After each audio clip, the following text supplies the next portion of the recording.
Welcome everybody here to the top 5 plays of the week from Esports U. Clutch Key helping to bring you those top plays, so let's get things started.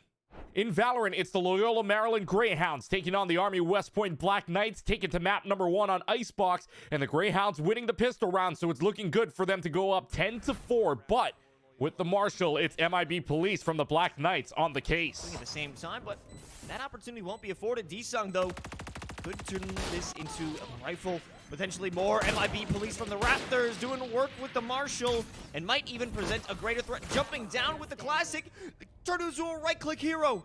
A Marshal in hand, and MIB Police secures a 4K. Force round be damned. A heroic play from MIB Police, but it would be the Black Knights taking Icebox and winning the series 2-0. Let's go to Rocket League with the St. Lawrence Saints and the Bengals of Buffalo State. Down by 1 in game number 3, and the Bengals are looking for that equalizer in the final minute of the game. Luckily, Jesco decides that, yeah, overtime is probably a good thing going into the last minute. It's hard in order to even think about getting an insurance goal here.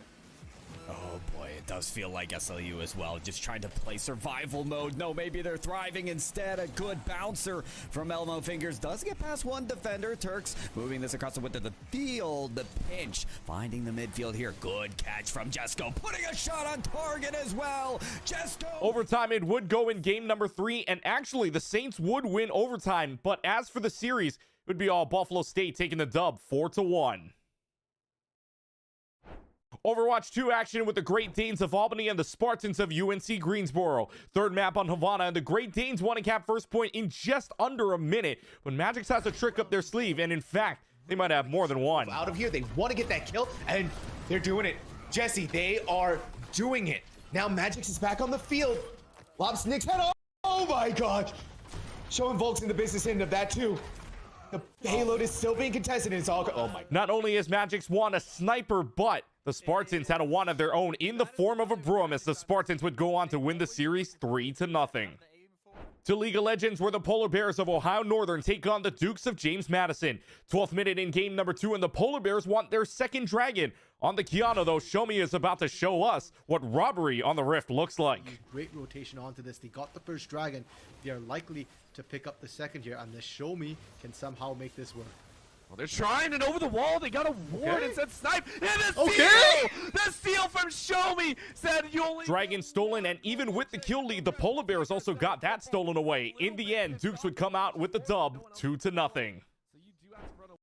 Let's head to Overwatch 2 action with the Aggies of Utah State taking on the Rams of Colorado State. Down a map on Nepal, and the Rams need to make some sort of comeback to force map 3. Well, a crazy team fight leads up to why Death Trap lives up to the tag. You're going to be in a great position. And this Dragon Strike might be able to create some separation. But Cass is just taking heads. Cass rolls the head of the finish right now. There's the Terror Search. Is he going to find anything is the question. Immortality View happened to be used. This Death Trap finds a triple. Oh my goodness. Death Trap finds a fourth. He's going to find the team kill. It's now the Rams would force map number 3, but the Aggies were too strong for the rest of the contest, and the Utah State Aggies get the sweep 3-0. To Summoner's Rift in League, where the Aztecs of San Diego State take on the Spartans of San Jose State. Game 1, and all the advantages to the Aztecs 30 minutes in, and Devour on the Caitlyn makes sure it stays that way to march to the base. Half health. Actually, with the Chaos Storm dropped as well, that might be the go button as everyone follows the Rock, and it's not going to be enough off the outset. Goku shut down in the back line, and it's all falling apart for this fight that San Jose chose to take. The ADCs are all together. Piao picked up a kill on the backside. Tabula Rasa's surviving forever. Eventually, the Aztecs would go on to win game number 1, but something clicks in the Spartans, and San Jose would win the 2-1.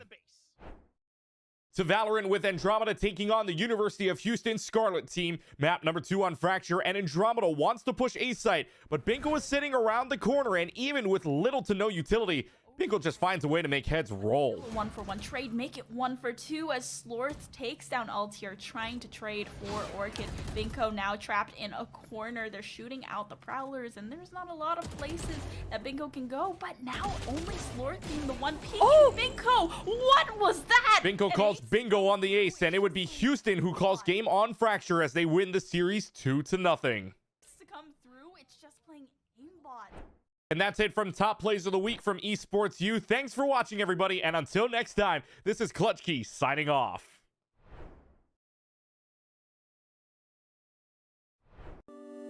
I can't say that. I'll get in trouble. There's one for each game, so teams this weekend, somebody's going to have to explain to TSA why they're coming home with an extra trophy. Fine. We're fine. This is going to be great. Why is everybody staring at me? I'm not even doing anything yet. Is it because I'm in a suit? It looks nice. It's new. I'm stressing. It's all right. We win these. We absolutely win these. I've never seen us lose these. I love him. I don't remember his name. What is going on, everybody? And oh, are we ready? I'll start over. Okay. What's going on, everybody? We are here at the Collegiate Esports Commissioners Cup 2022 in Atlanta, Georgia. The players are just now entering the arena for day one. A lot of them had the opportunity to be here yesterday to get jerseys, to get familiar with the area, and to get to know one another. But today, the friendly gloves have to come off, and they are all here. Earlier, I was talking to these guys. This mannequin, when they didn't have anything else set up, I could see it from all the way down there, and I thought it was a person. And I stood there for like 5 minutes, and I was like, why is he standing like that? And I thought it was like a smooth criminal. I thought somebody was giving us like a Michael Jackson impression, and then it was a mannequin. I was really embarrassed to admit that. Oh my God, that's a lot of people. Hold on, let's go over this window. It just keeps going. There's so many people outside. There are so many people outside. We're gonna interview people when they come in. I don't really want to go outside. It looks like it's gonna rain, and the suit is new, so. Oh, there's Doc Haskell. Hi, Doc. How are you? He brings a full notebook with him and like writes notes down. It was pretty insane. He had it yesterday. He's gonna be coming through this metal detector. I don't know his name though, but I recognize his hair. Jen. You're Jen? All right, we're gonna interview Jen, who's supporting Kennesaw. I'm gonna ask you like a couple of very simple questions. Okay. Are we ready? All right, great. College. I really like Georgia College's color scheme. It's just red, white, and blue, I think, but I think they did it in a really clever way. Mineral area wearing hoodies, even though it is 75 degrees outside here in Atlanta, Georgia. Absolute legends. If only Nick could hear you. Nick, come back. If he's over 100 feet away, he can't. You were whispering something, and he started smiling. I'm like, are you whispering? Oh yeah, because he's got his headphone in if we're close enough. But. Bless you. Gesundheit. Gesundheit again. You're welcome. I'm gonna go find him. Oh, there he is. Oh my. Oh, okay. Real stuff is starting. Real stuff. Competitive integrity needs to be upheld. We gotta get out of here. Yeah, I don't want to get in trouble. I get really embarrassed when I get yelled at. 30 is Okay. Wow, it's not 10:30 yet. It's only like barely 10. Woo! All right, it's gonna be a long. Hey, what's up? Surprise interview. Join me over here. We have a cool backdrop. What are we here for? Rocket League. Awesome. I'm not going to ask what school you go to because unless you swapped hoodies, that seems pretty clear. Nope. You know, I got my jersey on with my name on it. Oh, you do? Show us your jersey. Look at John T. Turbo here. Yeah, that's not his name. I just keep calling him that. Yeah. His name is John, but my name is John Turbesi. Yeah, that's not John T. Turbo. Yeah, I get the message that I'm going to Nebraska where I met you. Oh, that's so crazy. So context, if we're probably not going to use this, but I want to talk about it. Turbo and I met at a LAN like over a year ago. That's so crazy. What is going on, everybody, and welcome back to the Collegiate Esports Commissioners Cup. I am Sebdolence, joined by a man I have interviewed probably well over 10 times. It's going to be my good friend Neb, here from Bay State Overwatch team. Neb looked at me before he started his last series, and he said, we are not dropping a map for the rest of the day. And so far, he has lived up to that title. But Neb, is there anybody you're thinking, we've got to get them out of the way, we've got to take them down? No. No? Just looking at it, each fight's its own, every game, going into it, just taking it as it comes? I have the confidence right now that we're not going to drop a single map. I love Neb because not only is he confident, but he's correct. Bay State is one of the best Overwatch teams I've ever seen. So it's always good to hear. I love the confidence, and I love Bay State, so I hope they do a great job this weekend. So what qualifier, did you win a qualifier to get here? At-large bid. We're looking at Rocket League, we're thinking high odds, low odds, where do we think we're walking away? I think pretty high. I think we're doing pretty good. Is there anybody that you're looking at, you're like, please do not let us go up against them unless we absolutely have to? I mean, really, everybody's good competition, so. And sorry, what was your name? Ethan. Ethan from Mineral Area. Yep. Very exciting. Well, Ethan, good luck. Thank you. We'll see you soon. What kind of pass? A player pass? Let me get you a lanyard. No, you actually have to like tape it to your chest, like really awkwardly with masking tape. Okay. And it's gonna fall off. Yeah. It's gonna be uncomfortable, I promise. That's a guarantee. Okay, cut that, I'm gonna sneeze. Okay, good. I'm great, everything's good. Who do we interview? Who should we interview? I don't know, I'm just here. I need caffeine.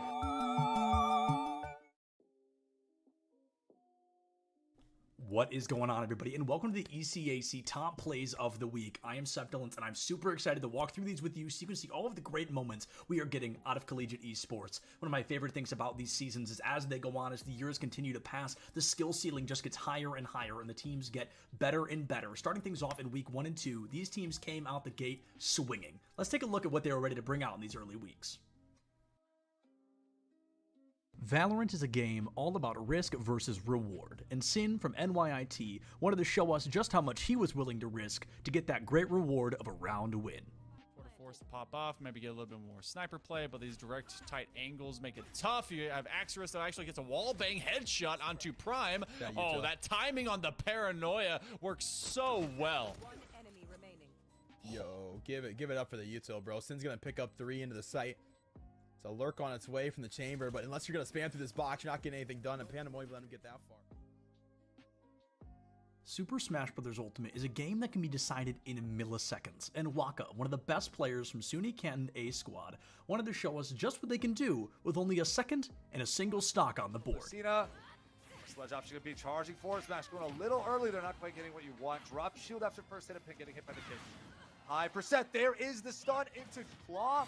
That Claw could have been charged for a lot longer. Oh my goodness, that's a forwarder into stage with the stage spike and then upping immediately after. What a sick.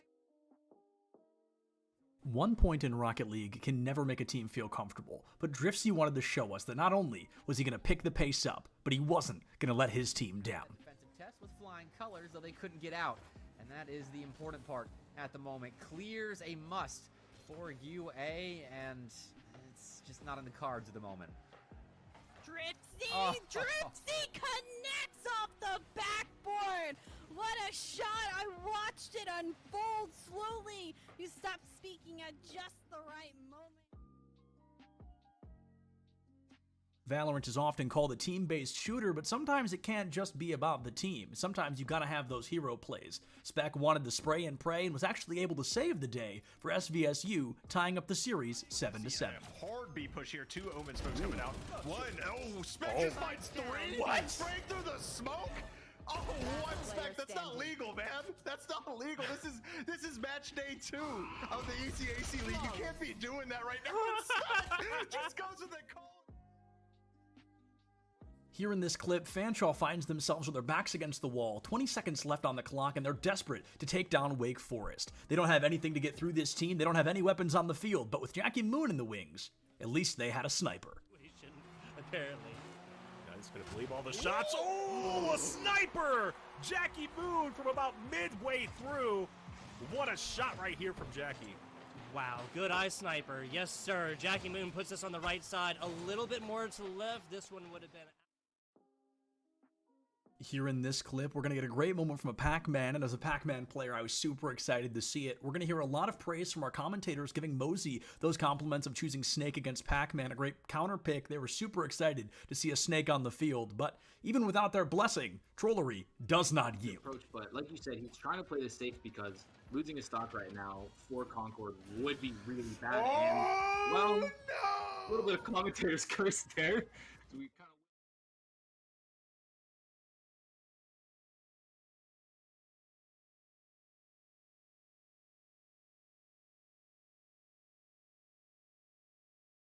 We're at the Collegiate Esports Commissioners Cup. Let's make some noise. Oh, and it's gonna jumped into it. Corner judges go for 1, 2, dip. He needs more.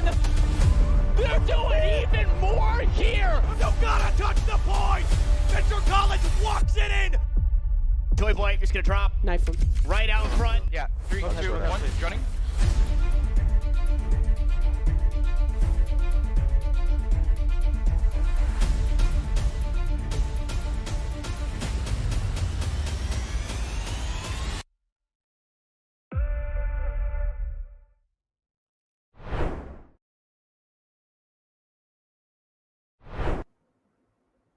Hello everyone and welcome to round 1 of the ECAC Overwatch 2 playoffs. My name is Sam Tonks. Joining me is Jag. Now Jag, we have an amazing game tonight. University of Delaware going up against University of Albany.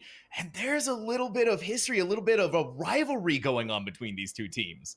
Yeah, absolutely. Number 4 and number 5 going at it. You could say these two teams are destined to do this forever because they have played each other quite a bit in the last year or so. We go back to fall 2022, and that is Delaware knocking out Albany in the playoffs. Then spring 2023, Albany gets their revenge, knocks out Delaware. And then even in the regular season here, they were playing each other in week 3. That was Albany winning that 3-2 against Delaware. All of these matches going the full distance. They're seeds that are so close to. They're only 1 seed apart, but even if one team survives this battle, which one will, as is the rule of Overwatch, they have such a test next week. I'm not sure who's going to be able to make it out of that. Yeah, because not only are they going up against the best team in this conference, they're going up against one of the best teams in collegiate Overwatch, with that being Ball State Red, currently undefeated right now. And they've been up against some amazing teams themselves. So whoever wins here, like you said, they are going to have one heck of a matchup next week. But we still have to get through this one. And like you said, probably going to go the entire distance, 3-2. I wouldn't expect any difference from this playoffs. A lot on the line here, obviously. So with that being said, our first map of the evening, we're going to be going to the Great Lijiang Tower. Yeah, absolutely. It's a great way to start off. I think this is probably one of the best control maps in the game. This is a great way to kind of set the pace.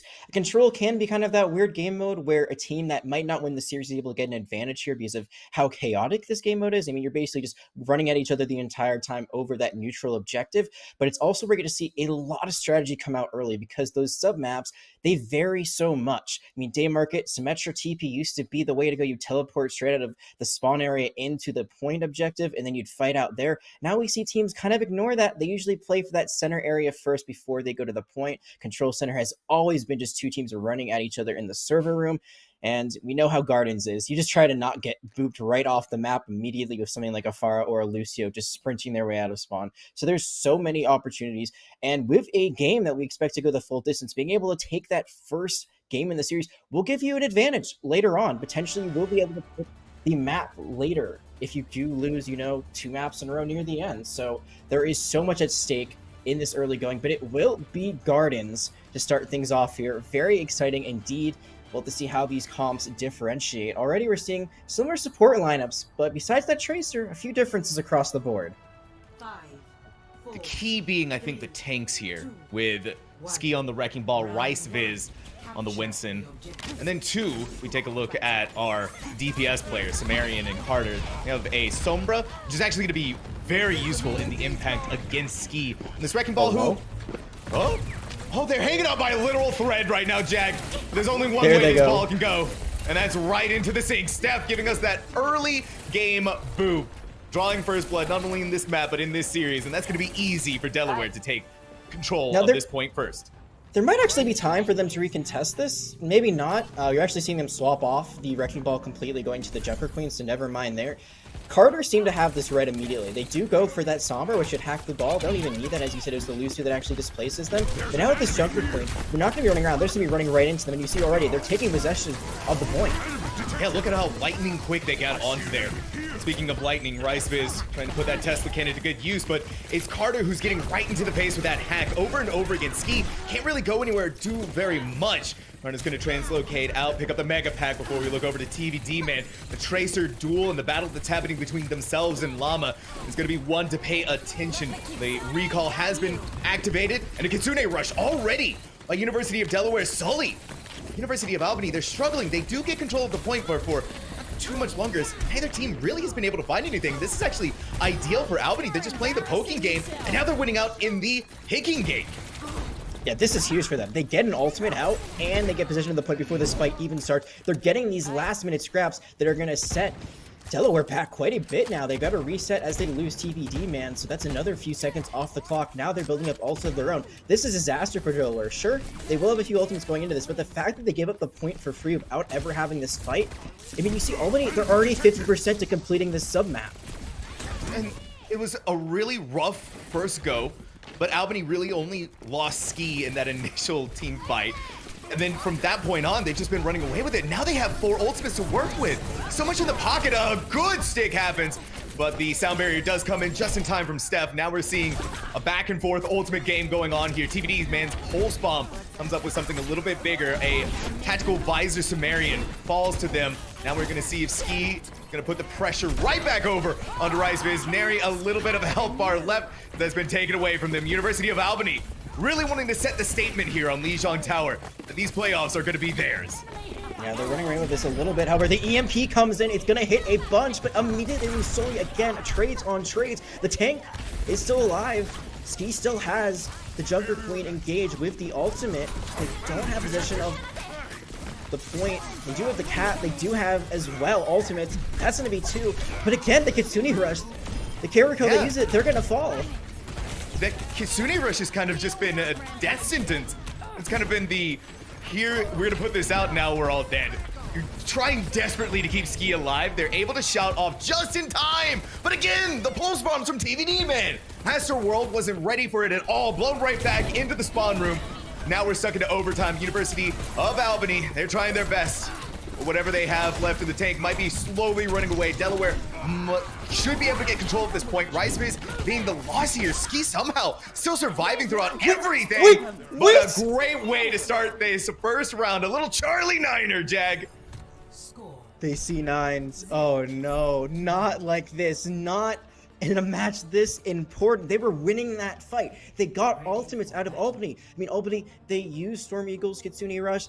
They immediately used the Junker Queen ultimate. After that, they were up. I think it was like 4-2 advantage there. And they just don't touch the objective. They're so focused on those eliminations. All it takes is a split second to leave. After that much overtime, it just immediately dwindles down. The clock is not on your side. And there, even though they win that first fight, Delaware, even though Delaware gets the first capture, Ski just goes on to the point, this Giga Chat with the Junker Queen, and never gives it back. I don't know how Ski didn't die that entire instance. Now Albany, Ski goes back onto the Wrecking Ball. This time doesn't have to worry about getting booped off or any annoying Sombra to hack them out of it. How that's going to handle up against RiceBiz's Reinhardt, though, it's going to be the question for the ages. We're seeing Llama getting laser beamed, trying to even attempt to get it in onto the site. This Metra Carter is just proving to be a little too much for them. Now Ski looking for any opportunities, but the opportunities has slipped through their fingers. Now Delaware in control of the point once again. Another very early fight win, another early capture. This time they go to the Symmetra comp that I said most teams weren't running, but right now Delaware said, hey, we don't care, we're old school, we're gonna run this and we're gonna win with it from the beginning at least. Ski though, this time actually not swapping off of the Wrecking Ball. However, they did swap off of the Echo. We saw that Echo fly and immediately get melted. Now they're gonna try to just separate the team. However, they might be the ones being separated. Oh, already disastrous with Steph being taken out. This is not going to be good. The speed Delaware has lost is going to cost them greatly, and a beautiful boop from Ski. And just like this is like a sense of deja vu, Jag, where Albany didn't win out in the first team fight, didn't get control of the point first. Now they have it again in the second team fight. At least they give up less percentage before the fight was over. You know, last time Albany just walked on and took it for free. This time Delaware, they held on to it for quite a bit of time, but they get separated there. They had the Symmetra teleport. They think that's going to be their saving grace, so they can just walk out altogether, but instead Ski has continued to just be a menace. This time is going to have to feel a little bit finessing with that, and now they're going to have to walk into the Symmetra ultimate, but already they found two. Already two. Both of the DPS coming up big. RiceBiz stuck in the corner. The Photon Barrier might give them some breathing room to engage in onto the point, but Sumerians, Helix Rockets, they popped their tactical visor, but weren't able to get anything out of it. A quick TP around over towards the back of sight gives a lot of opportunities, but once again, those opportunities go right down into the ground, and Ski crushing Steph into a pancake. Albany is holding on for dear life, and they're doing a really great job at it. Yeah, and it seems like the Soldiers had this issue. Actually, this happened last map too, where they used the visor and immediately were taking down. It wasn't too much of an issue last time around. We'll have to see though, as these alt banks are going to be much more even as they go into the second fight. As you see, Shatter could be huge if they're able to land, especially onto Astrid, if they're able to take them out before they can use their sound bearer. Might just hack them out and focus them down, but they will use the translocation to get out. Oh, unless they get caught by Sumerian, they just ran them and gunned them down. Now Albany's popping every single ultimate in the book. Both support ultimates use the barrier, the Kitsune Rush, all in work of getting rid of Delaware out of here. And Ski so far has literally been living up to the name of Wrecking Ball, wrecking right through Delaware. Ski Ball basically just rolling in, hitting everyone down, getting all the points, setting up their team for success. And the big thing there was that Delaware, they had a lot to use, but now they have no time to use it. That Earth Shatter that I said could be huge. We'll even see it be out and about. There is going to be a Deadeye popped, but there's no target to hit, and it's going to be a Dragon Strike as the counter. We are brought into overtime. Round two, the Earth Shatter goes in, but nobody caught inside of it. It may have been a little bit of over-eagerness from RiceBiz. Albany's having the time of their lives. Now we throw down the minefield. RiceBiz has to charge their way through into it. Once again, Ski off of the side, but Ski has other plans. Instead, we get right back into the face of RiceBiz. get rid of Steph. Last call there. Overtime drains away, and Albany in a 2-0 fashion here on Lijiang Tower is already showing us what they're made of in these playoffs. I've got to say, a bit more of a one-sided affair than we expected. Now, I will give Albany some credit. In their last 2 matchups, they were the victors, but again, we have to remind the audience, these were 3-2s. I was expecting this to at least go to that third sub-map, 100 to 99, something really close like that. It seems like Albany has kind of ran away with this. They lost the first fight on both points, and yet they still end up winning by a huge margin. That is very irregular. Usually the team that captures first has a very large odds to just take the whole sub-map. So the fact that they basically lose that first map, they don't usually get full eliminated. I think that might be part of it. Usually when they lose 1 or 2 people, they just back up, which means that that respawn time isn't nearly as long. But once they have a shorter respawn time, they swap something up. Before it was the Junker Queen. This time it was just going to that Hanzo. So less eye in the sky with the Echo, more on the ground poke damage. And from there, they just roll around, run right into them. Whatever you want to do with this tank that Ski has been playing, and they are just executing it to perfection. Yeah, Jag, it's a very simple strategy that Albany seems to have whipped out of the playbook. Let's just roll them over. Let's run them down. Let's not give them any chance to think. Sumerian being able to catch out a Sombra just like that, taking away a lot of the pressure, prevent them from building up to a vital EMP that they could have used to potentially have won that last team fight. You've just ruined a lot of the plans that Delaware were setting themselves up for. And, when we think about it, right, we see that 3-2 scoreline that's happened not once, but twice so far. These two teams have been really cutting their teeth against each other. But to have a sort of a blowout first map really makes you wonder what the second map is going to be looking like, because this is going to be the choice of Delaware. Meanwhile, Albany will get to pick the side that they attack or defend with. So Delaware, we get kind of an idea of what they might like to play. And if we're going into hybrid, I think we already know what it potentially could be. It's going to be everyone's fan favorite of Kings Row, would be my guess. But, with the way that we saw them play, they did like that Reinhardt choice. We also saw the Winston. So there's a lot of different opportunities here, I think, for Delaware with the hybrid map, but I'm feeling Kings Row. Yeah, I agree that I think Kings Row seems very likely, considering that they did bring out the Reinhardt composition on Day Market. They've seen the Wrecking Ball. They've seen that they cannot really beat it at this time. So I feel like you want to go to a very unfriendly map for Wrecking Ball, which would be Kings Row. There it is. There we go. Analysis has been big-brained once again. You're welcome, audience.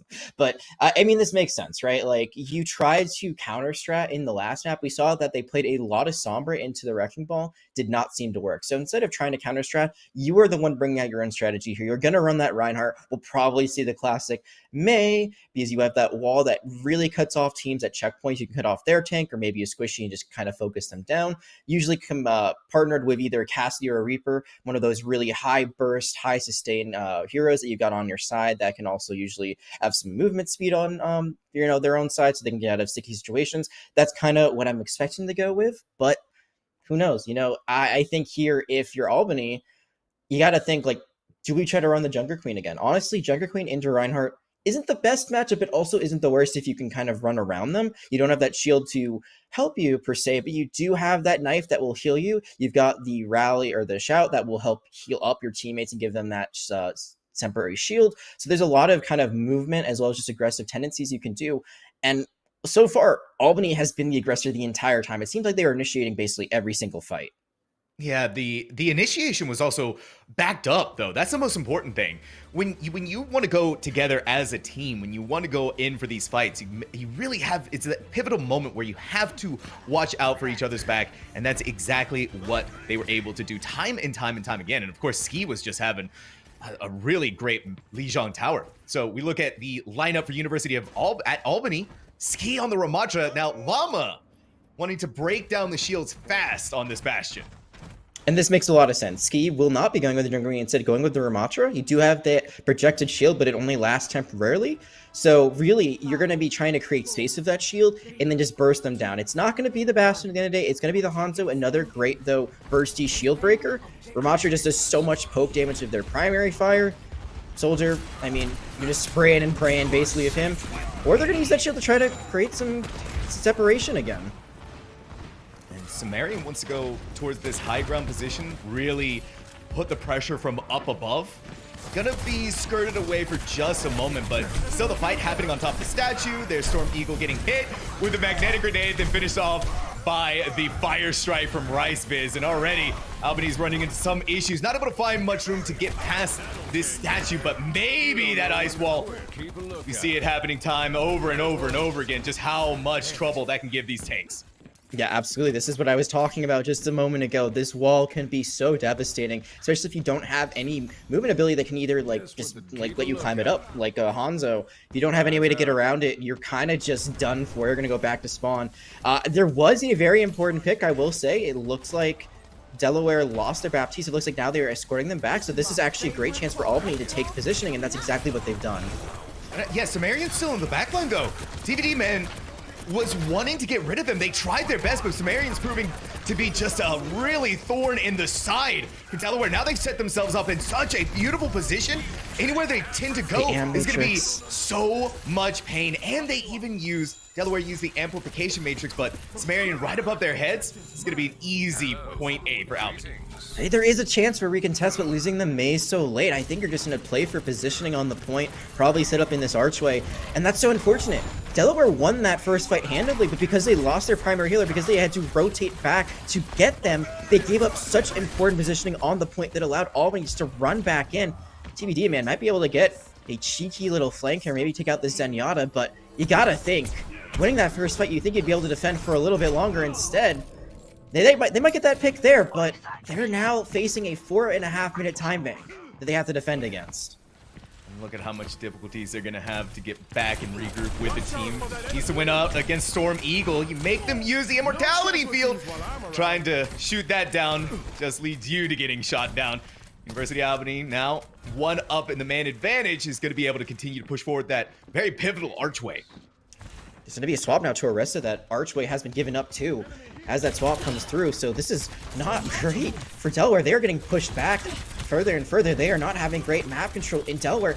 They might have that ice wall, but they still don't have a lot of ultimacies. All they really have are their DPS. Albany, meanwhile, it's going to have everything, including that Transcendence coming up very briefly. So no matter what Delaware tries to throw at them, like this, I mean, that Transcendence, it's about to come out. There it is. And I'm not sure if they can really do much off this. Oh, and even through that, the Llama Dragon Strike comes in. Now a Tactical Visor. The aimbot is activated. Throw that in with the Annihilation. Pretty much Albany using everything to win out in this team fight. They really wanted to go all of the way, but still Delaware has time to regroup.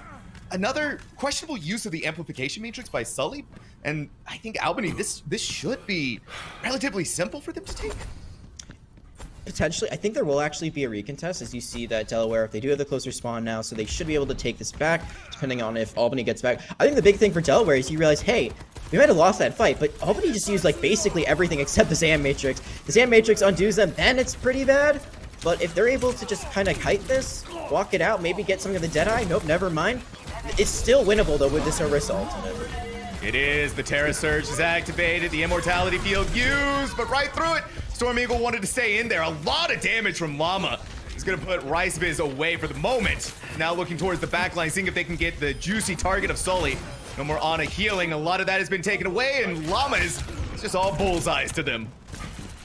You know, I don't know what speech Albany was given before this game started, but they are starting to run away with this map and potentially take that 2-0 lead. Obviously, Delaware, they have still not had their own attacking round, but 3:45 going into this third point, that is a lot of time to work with. They still have a Dragon Strike. Like, they used 4 ultimates in the last fight, and they're about to approach 3. They are cycling ultimates where it doesn't even matter that they're using too many in a fight. They're getting them back so quickly and so dominantly, they just continue to push through. Oh, look at that. Starting off a team fight using the Dragon Strike. Another blizzard has happened. Ski being taken out of the field could potentially throw some issues into this. A really good sleep from Sully. Sumerian just was none the wiser in the middle of their nap that they're gone. Now Delaware, finally, a chance to breathe, rebuking the attempt from Albany at getting this payload any further. Absolutely needed here. They need to hold on this corner. This is such good natural cover and great positioning. They didn't have that map control basically the entire second point. So now that they're finally able to take some back, this is where they need to stabilize, take some fight wins. They have a nano that can bail someone out if they get too weak. It would give them extra damage as well as give them reduced damage incoming to them. So potentially could you throw it onto RiceBiz when they need their tank at most. Carter's now swapped to the Sojourn. So they're making some swaps. And Albany, they're still going to be walking in potentially with this Ramacher ultimate. Yeah, there it is. Annihilation. Another sleep, though. Sully may have just saved the day here for Delaware. Taking Ski out of their Annihilation, a lot of pressure as well from that. And a really good acknowledgement of the tactical visor from Sumerian as they just hide inside a back sight, not giving them any opportunity to use it. Delaware, in a really smart move, took away a lot of the strings of Albany. Astroworld wants to try and keep the team going with that Transcendence, and now we have the Soldier 76 duel of the ages, but Sumerian, rather than wanting to chase down TBD, man, looks like they want to give up the attempt in making this happen, but now the tactical visor popped immediately. No need to worry about this Transcendence. This is huge. TBD, man, can find another opportunity, but that has been taken away from them. Sumerian now looking towards the back line, but Delaware strong. Now they found their footing, and it seems like they are righting the wrongs that Albany has been giving to them. You know what's crazy about all of this? I'm like 95% sure that Steph got Boostio'd. They got the Nano, and then they fell. So that was a trade right at the very beginning. That Nano was down, and yet TBD, man, just being able to run around, avoid the fire from their counterpart, Sumerian, and just being able to stay alive, get that visor. Yeah, they fell, but that one initial pick, again, is helping Delaware stay in this. If they're able to go blow for blow with this much closer spawn, they can keep winning, and there's Astroworld being taken out.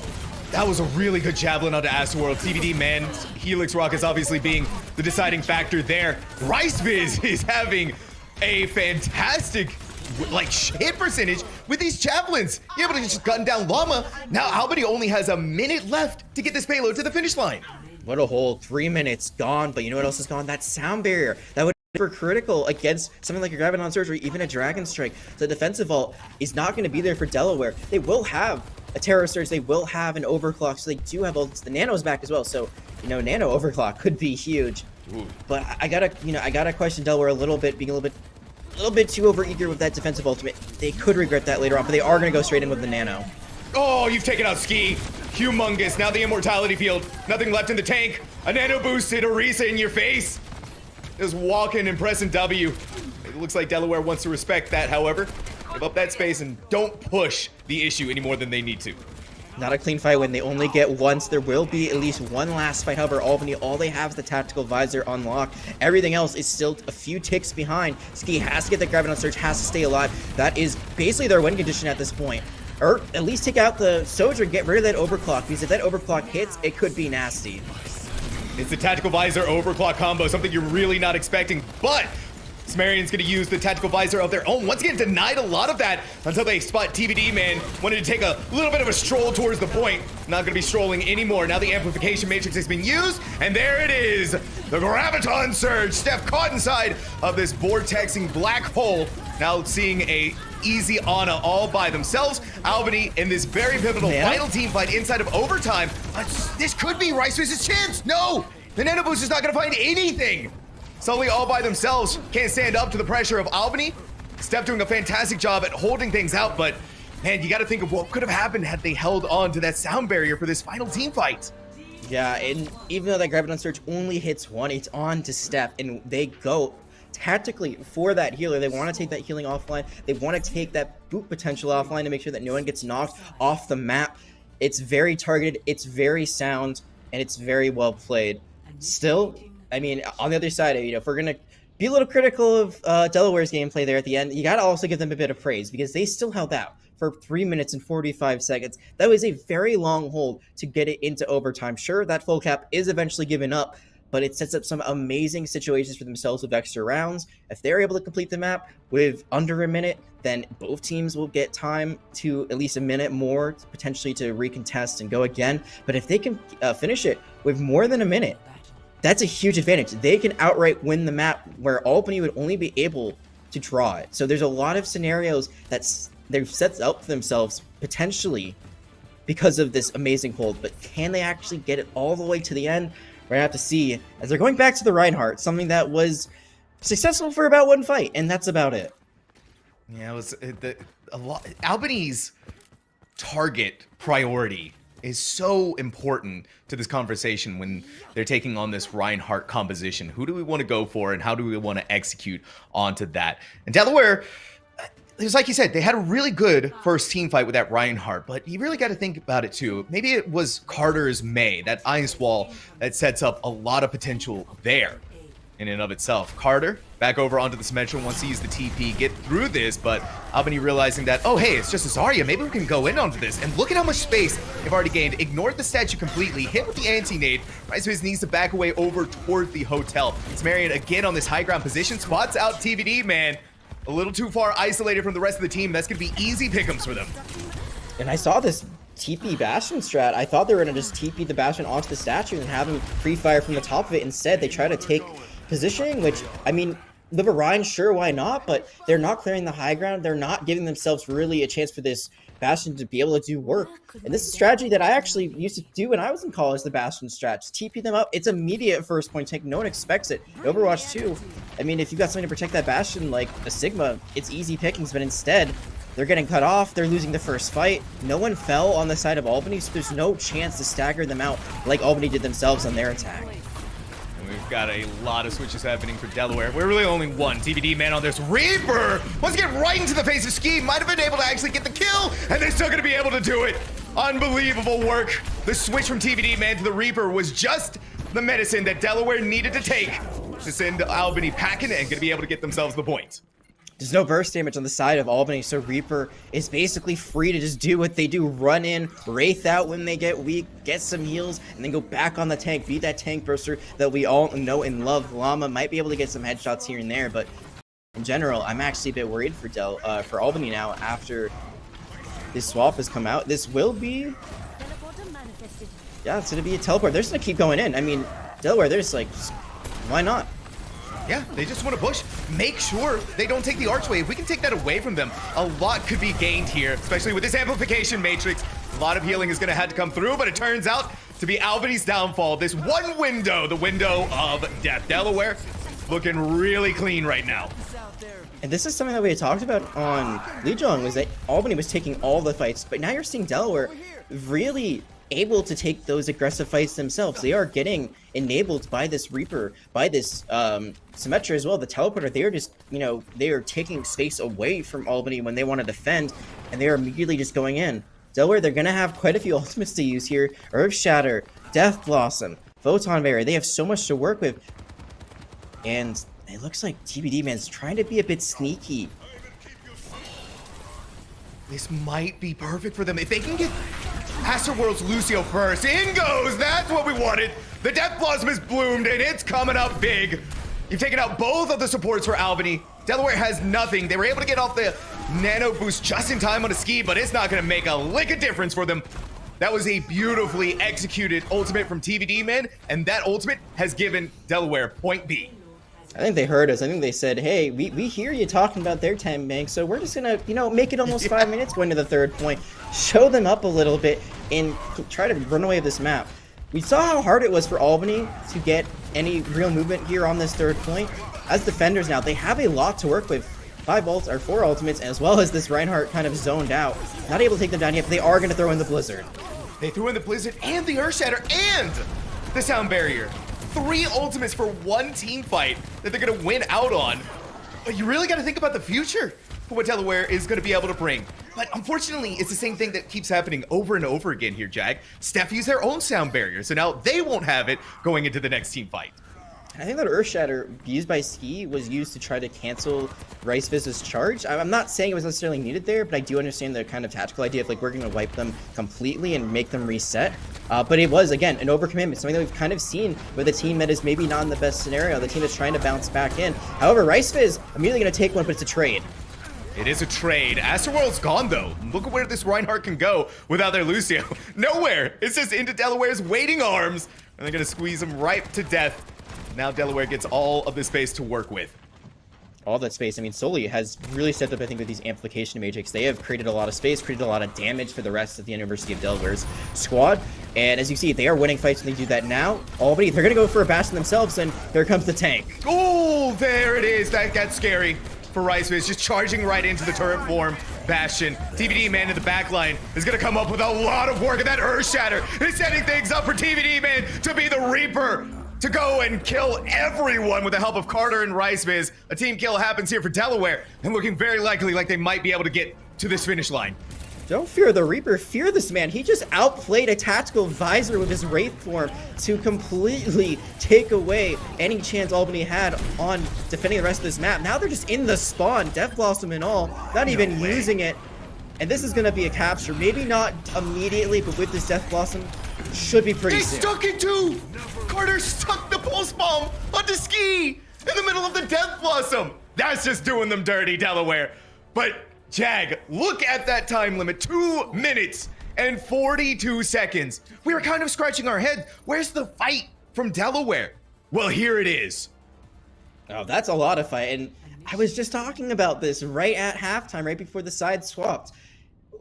If Delaware is able to capture more than a minute, they automatically just get the potential to win. I mean, at best, Albany, they can only draw. They get no second chance. They get no second attack. Delaware has now completely flipped the momentum. They are in the driver's seat.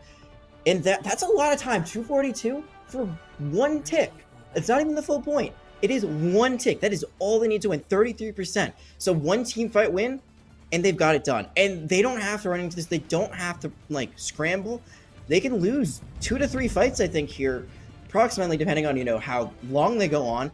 They can build up a very nice ult bank and just run away with this map and tie up the series. So it is all in their core right now. Delaware, what you got for us? Can you bring it to 1-1? They're going to go back to the bread and butter that worked so well there. Rice is on the Reinhardt. Steph on the Lucio, just speeding them through. TVD man probably going to swap off the Widow after trying to go for maybe a cheeky little play right off the beginning. But after that, I'm assuming that Reaper is going to come back out. I'm assuming it too. TVD man's not going to find much heads. But 2 minutes and 40 seconds. Albany needs to play to absolute perfection for that long. One lost team fight, and it's over. Right into it, though. Ski wants to hit the pile driver, try to find the disruption. It looks like it's going to work just for the moment. TVD man rejoining the team on this Reaper. Is the TP up onto the high ground. Wants to get right in Sumerian's face. They've already lost their tank and not looking too good. They need to get back. The Wraith form has been used, but can they get out is going to be the question. The Immortality Field might just give them that little bit of a boost there, but Albany holding off for now. And one thing I have to mention is that no matter what, we're going to a 4th map, no matter how this one ends, because Albany cannot win it. So that's something to consider for Delaware, and they're like, hey, like, we do not want to leave this map empty. Sure, we lose this first fight. Now we're going to make the adjustments that we think are necessary. No more Reinhardt. We're going to go to the Winston. Kirigu comes online as well, too, for that. I'm assuming Suzu to have mortality for just a brief moment. Maybe match the Cassini rush on the other side as well. Also, going to this the Sombra. So we've seen this before. They've tried to counter out Ski with it, but haven't found much success, honestly. Oh, TVD man was kind of bait there. It looked like they were going to be able to knock him right into Sumerian, but the Wraith form brings him back over. And the readjustment from Delaware, Carter, to get right on top of them and get rid of them was beautiful. Now we're seeing this Winston wanting to dive on top of Llama, the Torbjorn, who's lost their turret, and it's looking like that might be possible here with a little bit of health left. Carter is going to be the one to take them out. They've already gotten rid of Astroworld too. Things are looking grim for Albany. The numbers are not in their favor. And this Kitsune rush should be good enough for Delaware to secure the rest of this point and get that just one little bit of a tick that they need. The minefield could slow things out here for a little bit longer, but Carter Sombra is being the deciding factor for University of Delaware to be able to take the map of Kings Row. And now we have a series on our hand, Jag, for these ECAC 2023 quarterfinals. We're guaranteed to at least go to push, but I'm expecting a lot more. I said last map did not feel like the series we were expecting. This one, although definitely in favor of Delaware at the end of the day, a lot more back and forth, a lot more aggressive from Delaware, and I think that was kind of the big difference maker here. You could finally see them find their footing, finally be able to take it to them with the Reinhardt just as they wanted to, which makes sense on a map like Kings Row, as we talked about a lot. This is a map we expect to see a lot of Rhine on. It makes a lot of sense why they did this, but I think most importantly, their defense, that defensive hold on third point, when they finally were able to get things going in gear, that's when you could kind of see the switch was flipped. That's where it seemed like everything was finally going into their favor. They made those swaps that were necessary. They did give up the final capture at the very end, but they didn't give up any time to allow Albany to get a recontest on the attack, and that's the most important thing. No time in the bank, no chance for them to go up 2-0 in the series. And now as we go to what will be an escort map, I gotta wonder what Albany is thinking here. You saw that the Rhine v Rhine matchup did not go your favor, just as we saw before. The Wrecking Ball matchup did not go in Delaware's favor, so there's going to be a lot of potential choices here on escort. One thing we haven't seen at all just yet is more of a long-range CPS duel, which is why I usually like to talk about Circuit Royale and like how I think teams that like to play the Widowmaker might try to go there. But with no Sigma, no real Widowmaker play outside of a little bit here and there at the beginning of King's Row, I'm not sure if Circuit Royale is going to be the pick. Yeah, I don't think so either. I'm feeling with the way that Albany likes to play this. When we look at Ski especially, the tanks that they choose, Wrecking Ball has been at the top of the list every single time, almost every single time at the very least. And so I might be inclined to maybe think some Dorado could be in the mix as well. Not a lot of long sight lines that you can abuse, but yeah, there it is. It's going to be Dorado. And I feel like that's kind of the map that they wanted to go for, a map that they can really use this Wrecking Ball, a lot of high ground. And what has Delaware been suffering with so far when it comes to the success of these matchups that we saw, especially on Lijiang Tower? It's going up against Ski's Wrecking Ball. The Reinhardt is really good, and we saw that on King's Row, but when Ski is able to sort of manipulate things and has more room to work with, they become a very scary opponent on the battlefield. Yeah, and I think this is exactly why Albany wants to choose this, though. They want to play into their strengths, so they want to play into the thing they know that's working, and Wrecking Ball, honestly, I feel like this is more of a Winston map than a Wrecking Ball map, like thinking about it, because Winston is very good at taking high ground and controlling it. And it's just very easy to like use your jump pack to immediately get up there and contest.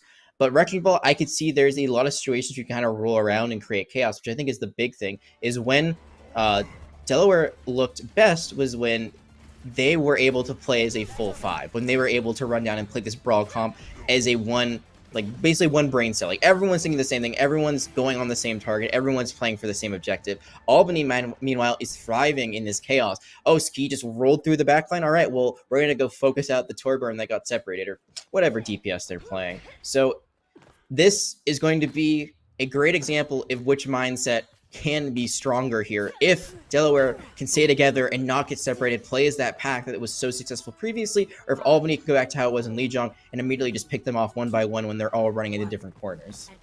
Well, we're going to find out. University of Delaware, University of Albany, both 1-1 in these quarterfinals. Already showing off and already proving how dangerous they are. RiseBiz in a lot of danger themselves, however, needed to dive out, just barely scraped by. Skin of their teeth, and still alive to fight for another day. Sumerian hit with a hack from Carter, but Llama's focusing beam is focusing down Steph, almost gone there. But Carter is looking for a trade on the Sumerian. RiseBiz just chilling in the backline. That's the big thing, is they have the res. So Albany, they get the pick. They actually get a pick immediately after, but they get Sumerian back, so they don't have to wait for that respawn. Now they continue to run in, create space. You can see Delaware, they did not want to be up there in that corner. They want to be backing up and try to regroup with the rest of the team. But they can't really find a way out. They're trying to... Sully couldn't climb over the wall. Sully couldn't teleport out. That is huge. That is your primary healer gone.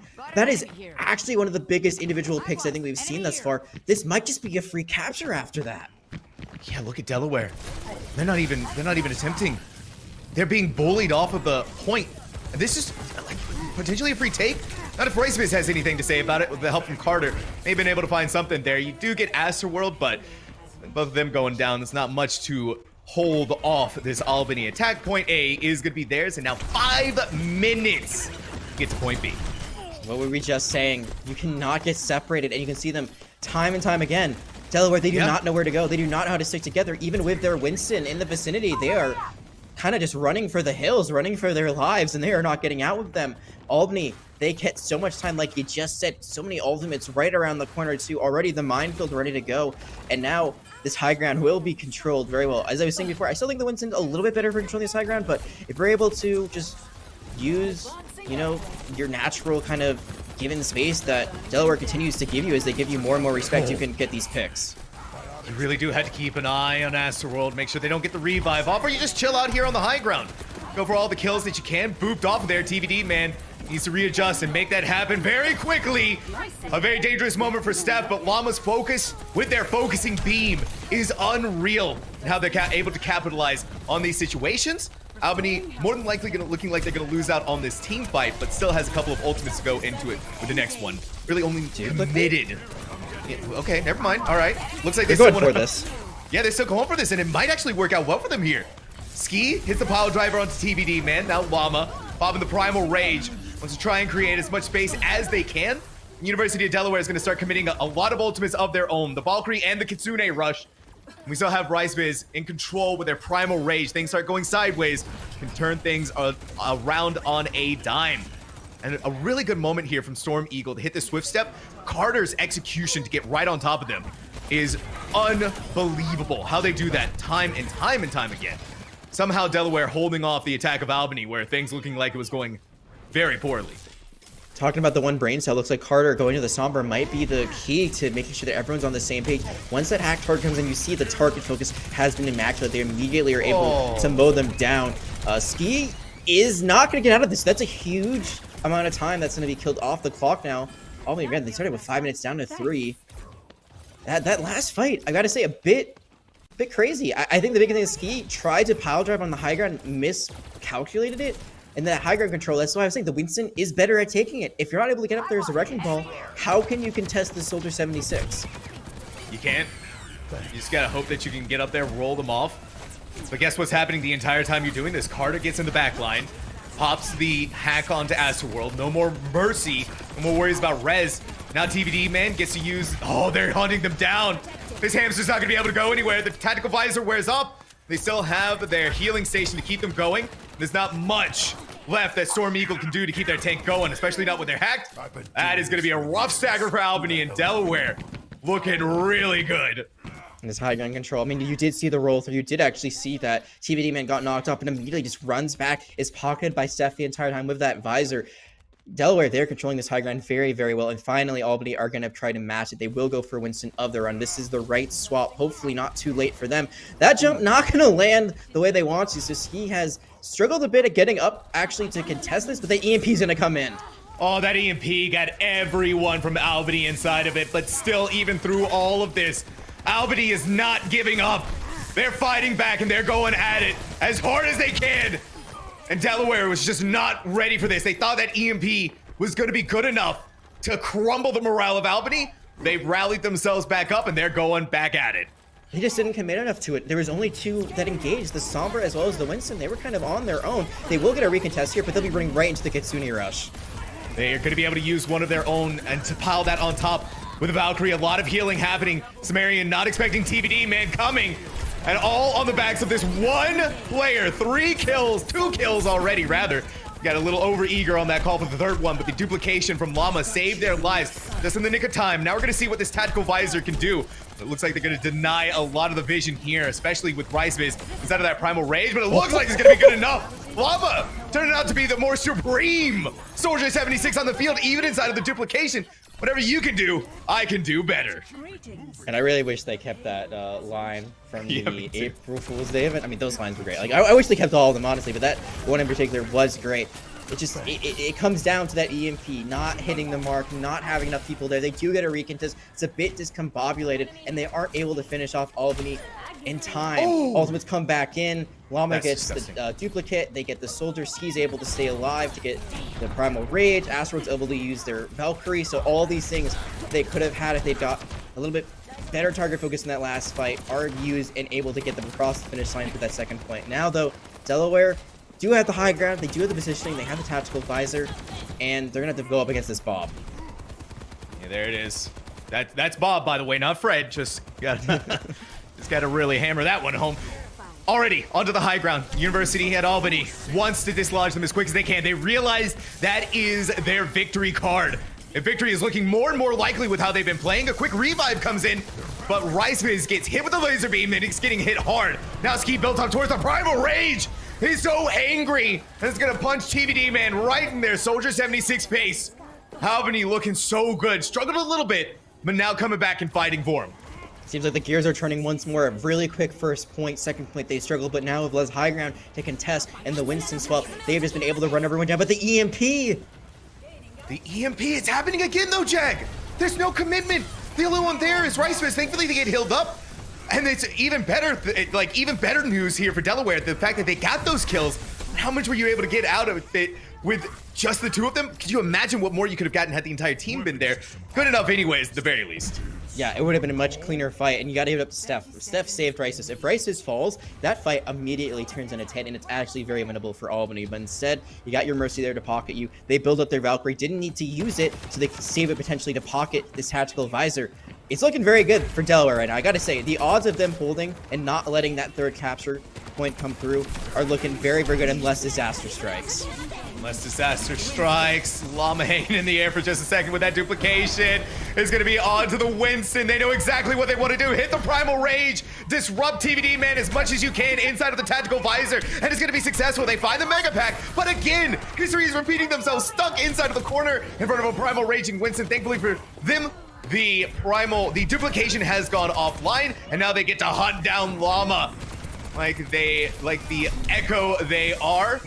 Getting pancaked by Ski. It's going to be TVD Man, but inside of this overtime, Albany needs to look towards any possible advantage that they can find.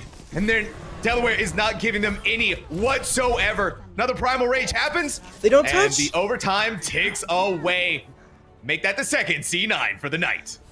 Man, they're really just welcoming here right now, right? Like, you know, right. I work for C9. We keep seeing C9s happen. Like, I feel like a privileged guest seeing this happen. I think this one is a little bit less tragic. It did not look like that fight was going the way of Albany. It just, you saw them losing 2 members right at the end there. Their Kiriko is getting jiggled all around the backside, away from the point.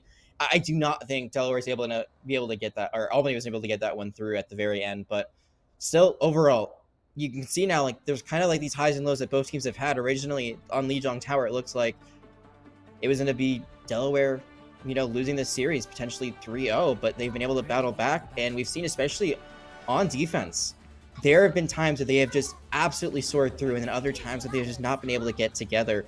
Didn't cost them as much on this third point when the EMP went through and there wasn't follow-up. That second point, I think if the full team had been there, this would have been a second point hold. I don't think Albany would have been able to get that momentum they got that pushed them all the way to near the end if that mistake hadn't come through. So I'm not sure who the main shot caller is for Delaware, but you guys got to listen to them.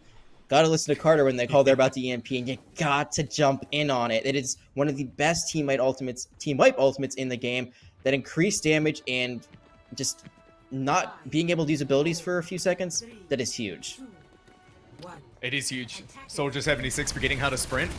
Classic. Now he's old. Give him a break. Yeah, he is old. You're right. Ski, though, a little bit of another tank that we've seen from them. We've seen a lot of tanks from this one player, but now we're getting the Diva special. Delaware, they're going with the Reinhardt. Now, that's an interesting decision when you choose Dorado, because look at how long it takes you set up to get onto the high ground. Once you get up there, though, you're able to fight them out, but Albany can just drop down to the ground, kite out the Reinhardt, especially with the composition that they have. Not much to worry about here. You really have to wonder if Delaware is going to be able to capitalize with some early picks, especially Carter on this Cassidy. We're going to be looking to them to make that happen. TVD Man, however, is also a big contributor to making that happen. We're already seeing what Albany does. They just run away, and then they take the high ground right back immediately. Yeah, absolutely. They can just literally kite them the entire time. They can burn down that shield. And there was a good attempt by Delaware with this comp. They're like, hey, we're just going to take the high ground ourselves with this Lucio. But that shield is just not going to last too long enough. Oh, boy, you're very lucky you had boosters there, Ski. But able to survive that one. And this high mobility comp, yeah, not going to be something that we can see Delaware really counter what they were playing. Now they're going to swap back to the Sombra that Carter has been pretty prolific with, has definitely been better as the series has gone on. However, they're for the first time going to the Wrecking Ball. We've seen Ski pull this out quite a few times. We have not seen Riceviz use it yet. So it looks like they're going to try to roll under, probably roll up to that high ground and knock them off and force that fight on the low ground. These two teams with the choices that they make are really make me questioning everything. Because we know that Riceviz is a really good Winston, but they're choosing to go for the ball, maybe to get the potential to boot them off of the high ground. We haven't seen it happen very often, but it looks like they found some success at the very least. And of course, Carter back on that Sombra is going to be a pain, a thorn in the side for Sumerian time and time again. Can also be doing the same thing over towards Ski. They do have a self-destruct if things start going sideways, but really you have to wonder just what more you can do. TVD Man staying there a little bit too long, might get caught out.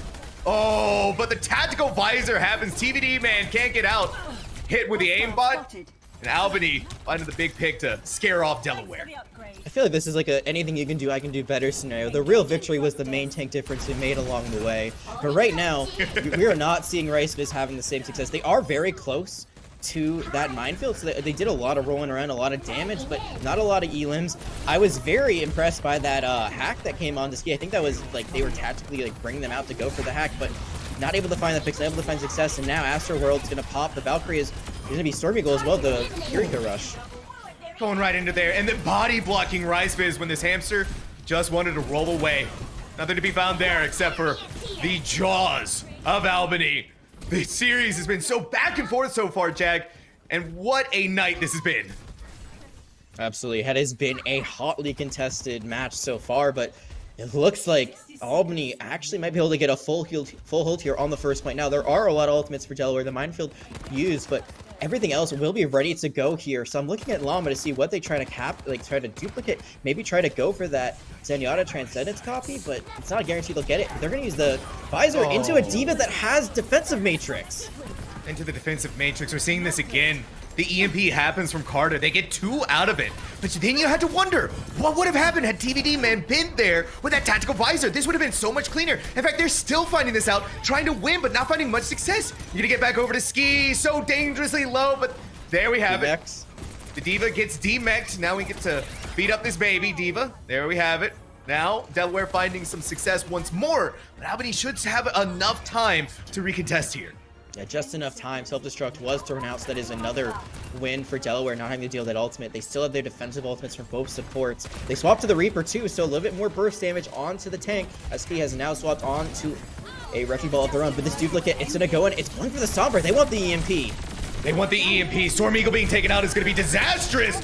Now we're seeing the EMP used, but already the Transcendence to make sure that is completely nullified. No worries about this. We're going to be okay. University of Delaware getting the picks that they needed even more so. Ski wanted to switch over to the Wrecking Ball. The Comfort Pick, get back there as quick as they can. And already Llama's focusing beam. Seems like it might be able to give a foothold for Albany, but a foothold at most as that continues to narrow more and more. Astroworld, a lot of healing off of the board. But it's back and forth. The Reaper gone, but that minefield is setting things up for a lot of success. Delaware is going to be finding Storm Eagle's kunais right in the face of Steph. And it looks like the Tactical Visor. Wait a minute. Sumerian comes in. They're blasting away. Delaware had this in the pack. They had all the ultimates. They had everything. But Albany comes back. They come firm. And they hold them off. 2-1 now in this series here on Dorado. Number one rule of playing supports, never layer your support ultimates. It is the number one no-no, because especially if you've got 2 defensive ultimates, like they basically just do the same thing. I mean, a lot of them, they're not the same exact. I'm not gonna lie. Like Rally gives you armor or temporary health, keeps you alive. Transcendence heals you over time, keeps you alive. At the end of the day, they do the same thing. And I think there's a bit of panic when you saw that duplicate EMP come through. But Rally stays up through EMP. Rally does not get canceled by EMP. So they were still getting all of that temporary health, all of that health that like stacks over time. And then it does peak at some point. But no, they're staying alive. I did not see anyone fall that weak. It's that Transcendence that comes in. And I think that's just kind of the natural tendency you have as a Zenyatta player. You're like, oh God, like I got to pop it right now. I got to keep everyone alive. But because of that, they do not have anything to keep them alive through the Tactical Visor that comes out at the very end. So that battle is, at the end of the day, won out by Albany. And now they are on series point. They are 1 game away from advancing to next week, which will be a very difficult matchup. But still, one they want to win here, nonetheless, to get to that point. And it's not going to be their pick. It's going to be pushed, and it's going to be Delaware's ball again, as they will be able to pick one of 3 maps. So not the biggest exact map pool, because push is the newest game mode, but still with this opportunity to potentially bring it up to 2-2, what do you think they're going to be looking for? All right, so I'm going to peer into the crystal ball, and I'm going to say Esperanza. Because Esperanza, interesting. Yeah, that right? I feel like Esperanza, it's been kind of said, whispered in a couple of corners, kind of the king's row of push, because a lot of compositions work so well on this particular map. And I think for the close quarters that we've seen Delaware really lean towards, obviously they went with that Reinhardt. We saw it at the very beginning of attack on Dorado, but we saw the issues that it had. Long time to take to get up onto the high ground. And at that point, what can Albany do? They just kite it out. They give them the space, they respect it, and then regroup once they get off of the high ground, because they have to chase them. So when that happens, That takes away a lot of the pressure. It forced Delaware to switch to dive compositions to force them to make the interesting switch over to the Wrecking Ball. So now I'm thinking Esperanza, right? Close quarters. Once again, I'm feeling like Delaware wants to have something that favors that Reinhardt. So I'm actually going to disagree with you on this one because I think Esperanza is probably the second best choice here.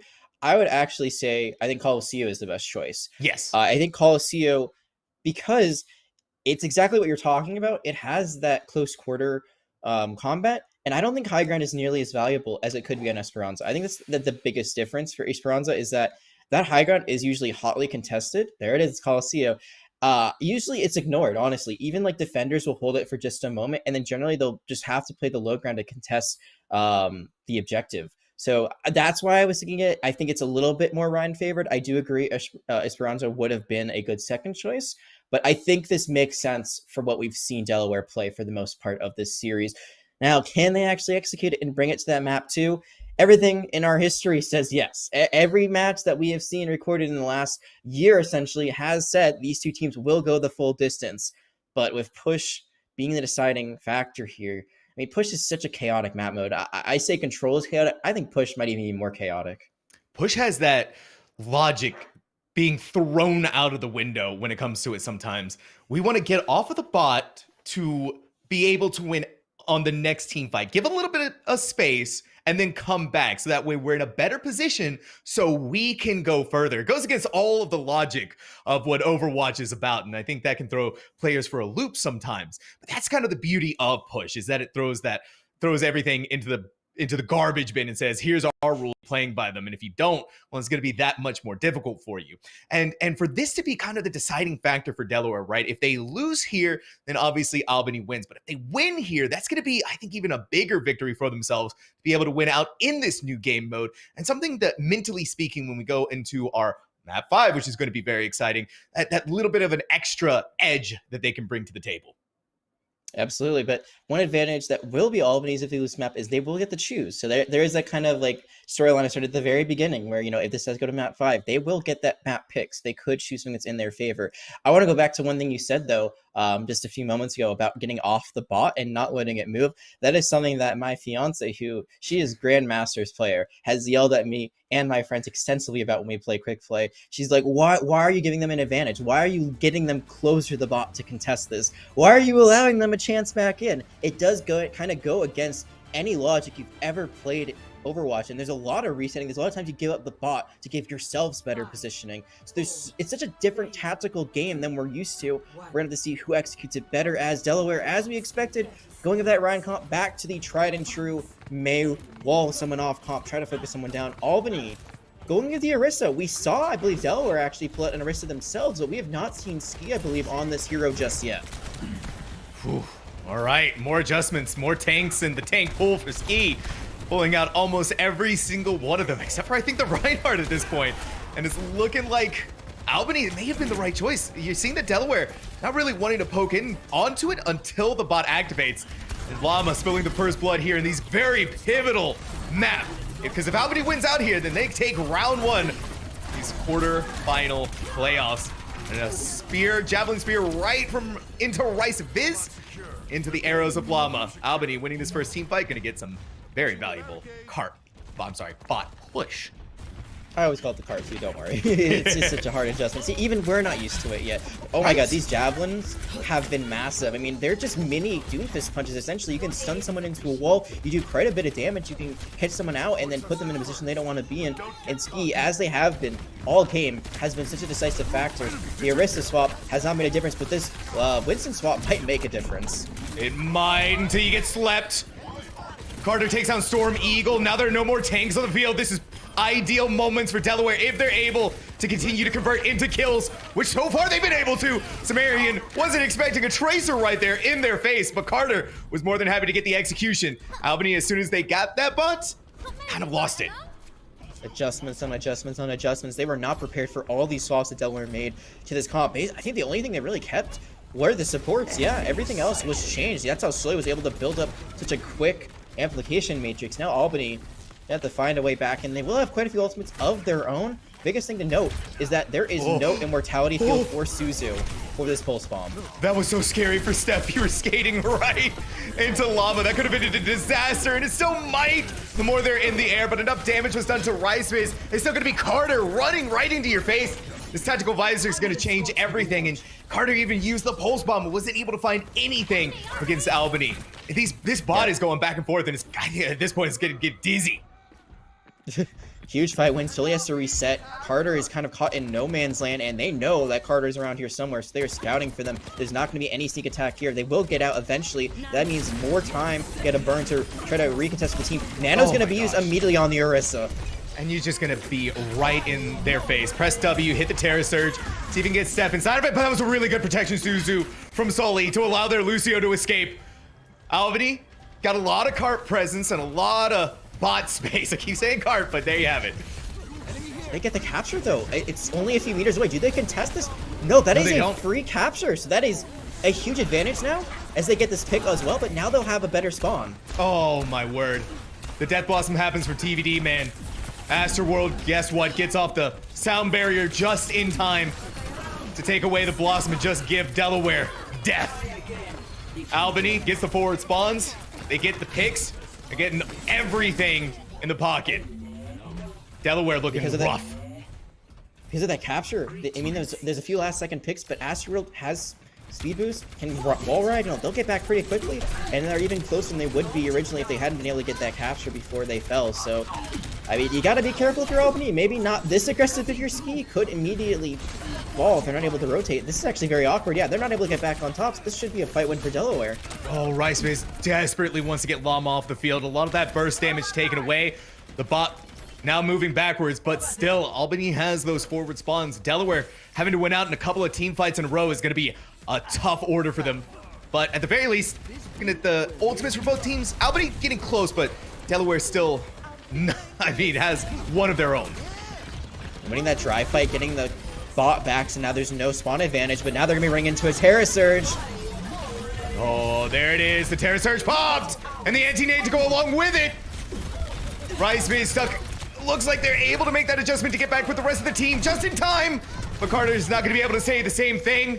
Riceface really wanted to get that javelin spin into Ski, but it's not going to happen. Again, no trades on trades, and that spawn advantage now has been locked and should be able to get back. I think the biggest thing for Albany right now is they have to be a bit careful with their positioning. They lost that last fight dry because of where Ski was playing. Now they have to hold this high ground, play together as a team, wait for those respawns. They still have 3 ultimates at their disposal. Delaware, they still have nothing. This could be the map right here. This could be a win for them right here, and they've already used Nano Boost. Here it is. Now the Dragons. Riceface was caught right inside of it, but they're able to heal back up to full. They didn't go down. It's a trade for a trade world. Once more, the tactical visor hit onto Riceface. They needed to use the protection Suzu to keep themselves safe. The tactical visor looks like it might be fizzling out just in the nick of time. They don't even need a tactical visor. They don't even need the aim bots. Marion just has the pure raw skills on their side. Now looking towards the Terror Surge and a lot of targets in their face. Potentially that could have been given to them. But Delaware holding on by just the thinnest of margins against Albany right at the finish line. Still, Carter does not want to lose this, but they die. That is disastrous. The forward spawns we have to remember are there, and Sumerian is killing everybody inside of it. Riceface's Terror Surge needed to come up big to hold them off, but look at the bot, they get off of it! No one can save it in time! The C9 again! Lucio! The C9 from University of Albany has given their win. Delaware, the overheat. Unbelievable, 3-1 in these round 1 of the quarterfinal playoffs. You know, I must have cursed this somehow because we were talking about this in pre-production and we're like, oh, this has to be a 3-2. Finally, I'll get the cast a 5-map series, and this ends in the most unfortunate of ways. They were winning that fight again. This happened before, I believe, on Lijiang on that first point on Gardens all the way back at the beginning of the series. They're winning the fight. They have the numbers. They're finally stabilizing, and they forget about the objective, and this one is right in their own spawn.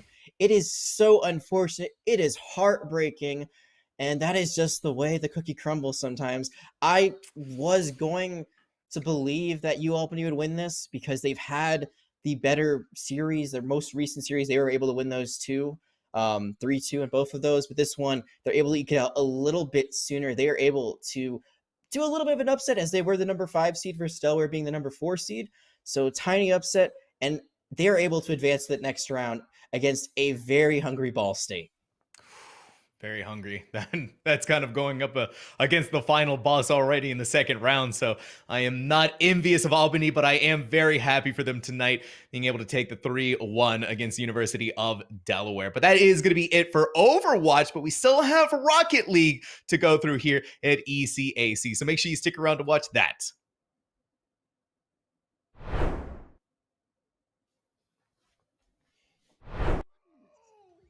What? Now I know what you're thinking. Oh, Septilence, how could that be all we got from weeks number 1 and 2? Please tell me there's more. If you like what you saw, you've got to go check out ECAC Esports on all social media platforms. Please see what they're bringing to the table. It is great collegiate esports week after week. And on the bright side, folks, this is just the beginning. We've got the whole rest of what is guaranteed to be a great season ahead of us. Thank you so much for joining me for this recap, and I'll see you on the next one.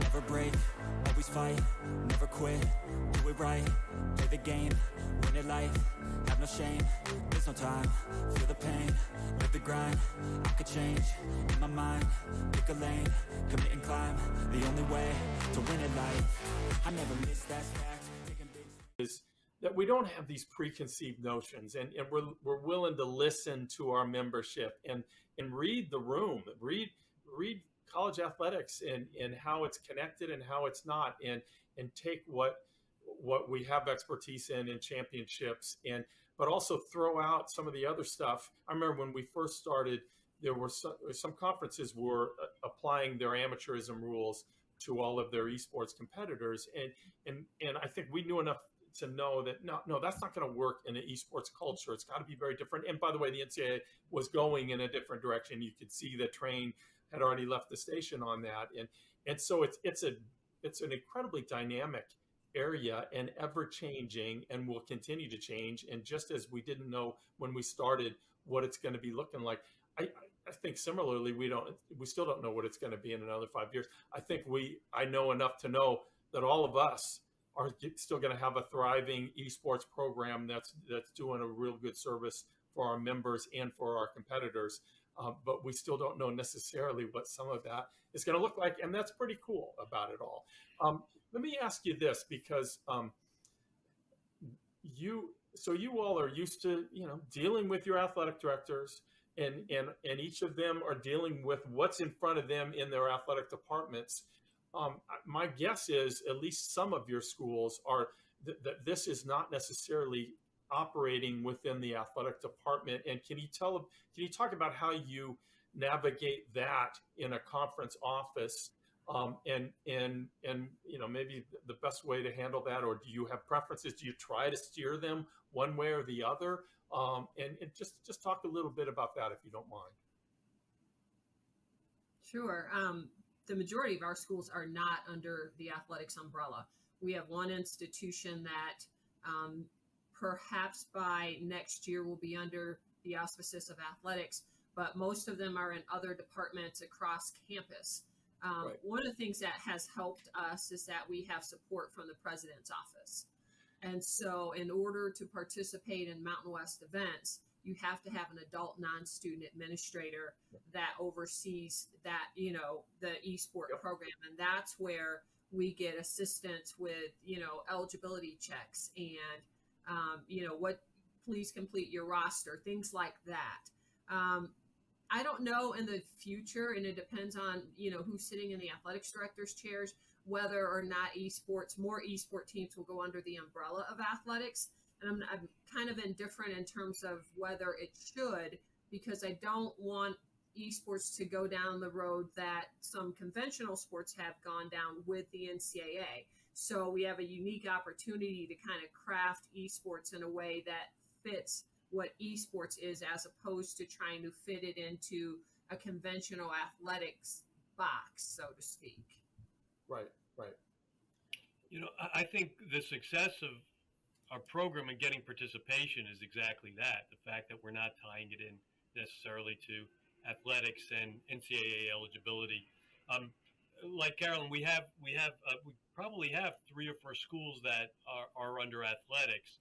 And I know it puts them in a difficult position sometimes trying to make some decisions. I got a request recently to consider allowing part-time students to participate during this year, because some schools struggle sometimes to fill out all the games that they want to play with us. And we held off on that for now. You know, we defer to the institution and say, what's your policy for those that are under student development or activities? What's your policy for allowing students to participate? And if you certify that they're eligible under your current policies, then that's good for us. I also think, and I was part of some of the conversations early on with the NCAA years ago about the NCAA getting involved as a Division II representative, and I was crossing my fingers that wouldn't happen, just because I think this needs time to grow, you know, and expand. Can I ask Bob a question, because you mentioned part-time enrollment, and one of the things that we've done here is that as a conference, we've just set eligibility standards, full-time enrollment, making progress towards your degree as the institution defines it. Are you guys doing something like that as well? Because we've gotten that part-time enrollment question and we've said no. Yeah, no, I don't think we've gotten that far down the line, Carolyn, to ask for that. I think we kind of put it on the institution, but we do say that the student has to be a full-time. Now, they could be a full-time grad student, but they have to be full-time as from what the institution decides. Yeah, our eligibility requirements are just as simple as can be. You have to be a full-time student in good standing. Yes. And after that, and that's about it. Now I think we wanted as few impediments to getting this thing rolling as possible in the outset. I do think as schools get more competitive, they will start to distrust one another, and that's why we have this 500-page NCAA manual, because schools distrust one another. But we're not there yet. You know, right now there's still a collective. Let's move this forward, and the fact that the NCAA is not administering it, I think, is really helpful to the growth of it all. And yes, we allow grad students. We don't even have a 4 or 5 year clock. If you are full-time enrolled for 10 years in good standing, you can do, and why not? Why would we not say that that's okay? Now, eventually, like I said, we may change our minds if the schools require it. They say, no, this is crazy. Look what they're doing over there. We don't like, you know, but I think we're still a long way from that. Alex, do you have anything? Yeah, I mean, I echo everything that really Carolyn has said. You know, you're gonna have to forgive me. What was the original question? It's been a minute. I know. I'm sorry. Well, just kind of what you set out to do, and then what maybe the realities of it all.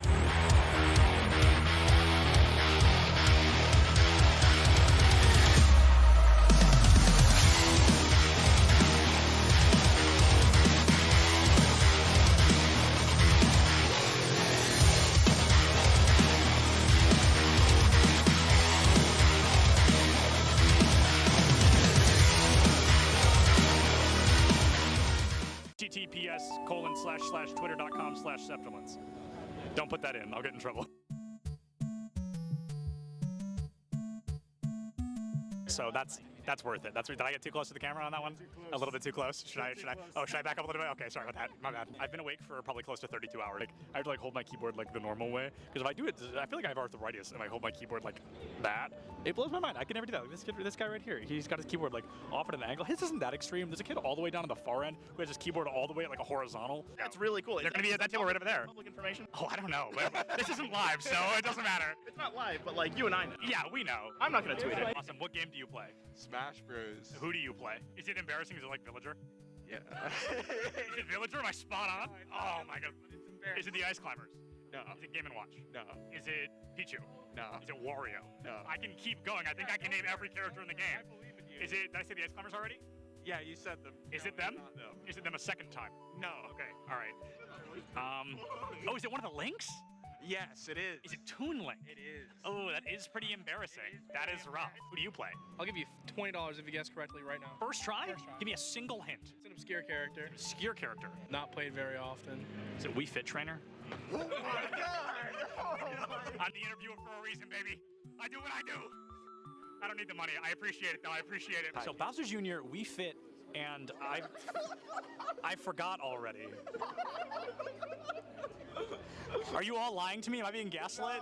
No. Bowser Jr., Wii Fit, and you told me already. Oh, Toon Link. Yep. Where's my main support at? Who are we playing this weekend? A lot of Brig. A lot of Brig, really? Brig Lucio, probably. Brig Lucio, really? I shouldn't say that too loud. I don't want to give away your strategies. It's over-under? What do you mean over-under? Like, do we think we're going to podium? Do we think we're going to come in last place? Not last place. Not last place? Certainly not last. What about, like, 5th place? That's doable. That's doable? That's winnable? 3rd place? Third place. That's where things get dicey? That's very doable. Okay. First place? That's very doable. First place, very doable. Love it. That's the mindset. That's what he loves to hear. Yeah. Oh my god. Hold on. Cut the cameras. Well, who are you? Hello. Oh my god. I saw you earlier. I saw the back of your shirt. And I was like, I know that name. I know him. It's a quick play game. They Q-sniped each other at land. I thought it was a scrim. It's just unlucky. Are you actually a Villager player? Yeah. How do you feel about Villager being notably worse in Smash Ultimate than they were in Smash 4? I wouldn't know. You wouldn't know? You never play Smash 4? No. Oh, that's all right. Nobody's going to hold that against you. Now, who do you play? I play Robin. Okay, wow. Did you know Robin has the lowest pick rate in the game?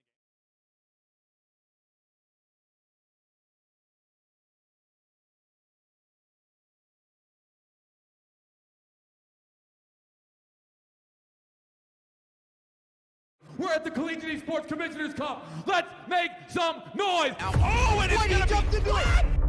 Corner judges go for 1, 2, yeah, he needs more. They're doing even more here. You gotta touch the point. Mr. College walks it in. Toy Boy is gonna drop. Knife him. Right out front. Yeah. 3, 2, 1. Running.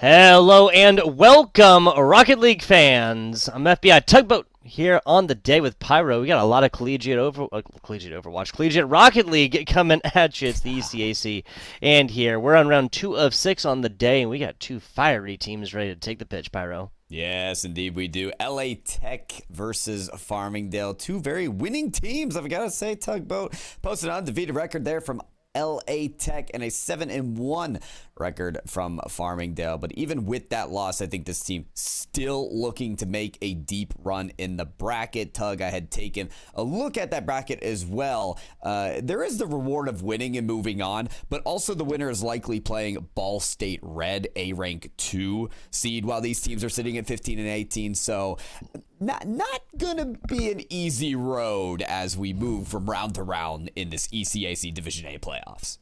Yeah, it's one of those things you really, we're going to pull for winners here, but you really, really don't envy that winner too much, given who they have to play next. Like you said, number 15th seed, LA Tech, that's the Bulldogs here, taking on the Farmingdale Rams. Now, they're only solo loss right here. Obviously hard fought, but you gave the slight edge to Farmingdale, and I'm going to have to agree with you right here. I love upsets. We love underdogs. And 15th to 18th, that's even not really that much of an underdog, and there's a whole lot of Rocket League to be played. These are best of 7s right here, so it'd be surprising with two such evenly matched teams here that we see some kind of 4-0. We're going to get some extra Rocket League here. That's my prediction. And listen, that's what the playoffs is all about. I'm going to share that prediction, Tugboat. It's also hard to call a horse in this race as well. It's like kind of when you're at the horse race itself, you're looking at the horses and they all look like very strong contenders. That truly is these two teams here, 15 seed, 18 seed, 1 loss versus 0. There's not a lot of wiggle room. And with that best of 7, a long match, so many adjustments can happen. That's what happens in this esport of Rocket League. It is all about adjustment. It is all about how you read the play, your opponents, and where their weaknesses are. So it takes a performance on the day here for Farmingdale and LA Tech. I just can't wait to see the way that it irons out. Yeah, we'll be finding that out here in just a little while, but kind of giving a little bit more to this one. I really feel like one of these teams is going to come out and take the first 2 games, and then after that, again, what we always talk about, the most important time in Rocket League, and that is a couple minutes between these games. They'll come forth, be able to kind of change that game plan, and whoever stays the most malleable, I think, going to come forth, take the W here on the day. We hop into this one just a couple of seconds, and we are off. Yes, that is LA Tech. Going to be on the left side in the blue. That is Neely, that is Eastern, that is Tile Points. I love that. Okay, style points. They never affect the scoreboard, Tugboat, but they affect the points in my heart, truly. And style points coming in with what looks to be a unique car. Could be the Proteus, the Grog. I got to get a better look at it in a second. There's certainly some style points on this court already. Some hard, fast competition to get out the gate. Yes, that's Journey Boy, Otto, and McFinest 49. McFinest 49. Now, we've seen style points before. As we know, style never dies, and if we taking favorites as far as names, based on nothing else, based on no score, nothing else like that, or skill, or anything else like that, I'm giving it to style points and a slight edge over and over to a McFinest as well. Love the name. Yeah, the names are all about it, but I'm looking at the performance as well. And when we see that triple commit coming out from LA Tech, oh boy, maybe Farmingdale is the more cohesive unit of the day. You've got to be careful to deploy your resources in a more uniform fashion. That does not mean everybody in the same end. And look at what Farmingdale are able to produce here. Great pass downfield. Finest there to try and find a pass infield as well. It is going to go broken up. And Easter hounding Otto. My eyes are on Otto as well, Tugboat. That's a player. I was looking at their ranks. One of the highest achieving, just the 1 rank lower than the highest that the game can offer. We could see a lot out of that player today.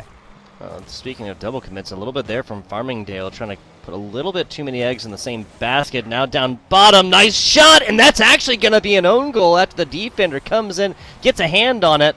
Can't quite get out of the kitchen too fast. Sometimes you can put a hand up, Tug, but it's not always enough. Goal line pressure gets to LA Tech as Farmingdale score their first. And, you know, we said it was a long series. Best of 7 offers all kinds of times for adjustments to be made, but sometimes setting the tone setter of the series can be just as impactful. Setting a tone, scoring. I can't think of a better way right here. Now right or left corner, excuse me. Bounce over. Neely looking a little bit of a run. Nice redirect there from Journey Boy, excuse me. Getting that one cornered up and out. Now starting an offense of their own. Flipping through. Defender stops it. Neely gets a better hand on an Easter. Now starting this offense the other way. Neely once again. Gotta say, LA Tech's been plagued by the bad angles thus far. They have, but I do appreciate the opportunities that have been given. They're right on the onset of the possession, and they're not afraid to fire away as soon as the chance is given. I also want to see some of these missed shots turn into pass opportunities. Those are sometimes the best looks that teams can get is, uh-oh, I missed my chance, but hey, it's right off the backboard, and it creates the perfect rebound opportunity. Yeah, exactly. Team-based game, 3 of them. You got 2 teammates always. Well, I guess until we delve into the demo game. None of that so far, but I can guarantee you we're going to get physical. It's not just a song here, people. It's not just a song. Nice shot. Neely there. Gonna be a little bit of weaker clear until, I believe that's Neely again, gets a second hit on that one actually. 100 seconds or so is style points. Gets the crown up to this one. Have we figured out what kind of car box that is? Oh, yeah, that's a grog. With the crown, style points, it is officially a grog. One of the chunkiest cars available in the game. I'm not sure what hitbox we're talking. There's 6 hitboxes in Rocket League. The Merc hitbox being the biggest of them all. That one not there. That shot also not there from Neely. About as close as you can get, though. Yep, again, bad angles right here. A lot of pressure. Nicely done, McFinest. Dial up Progressive State Farm. The insurance goal has been purchased.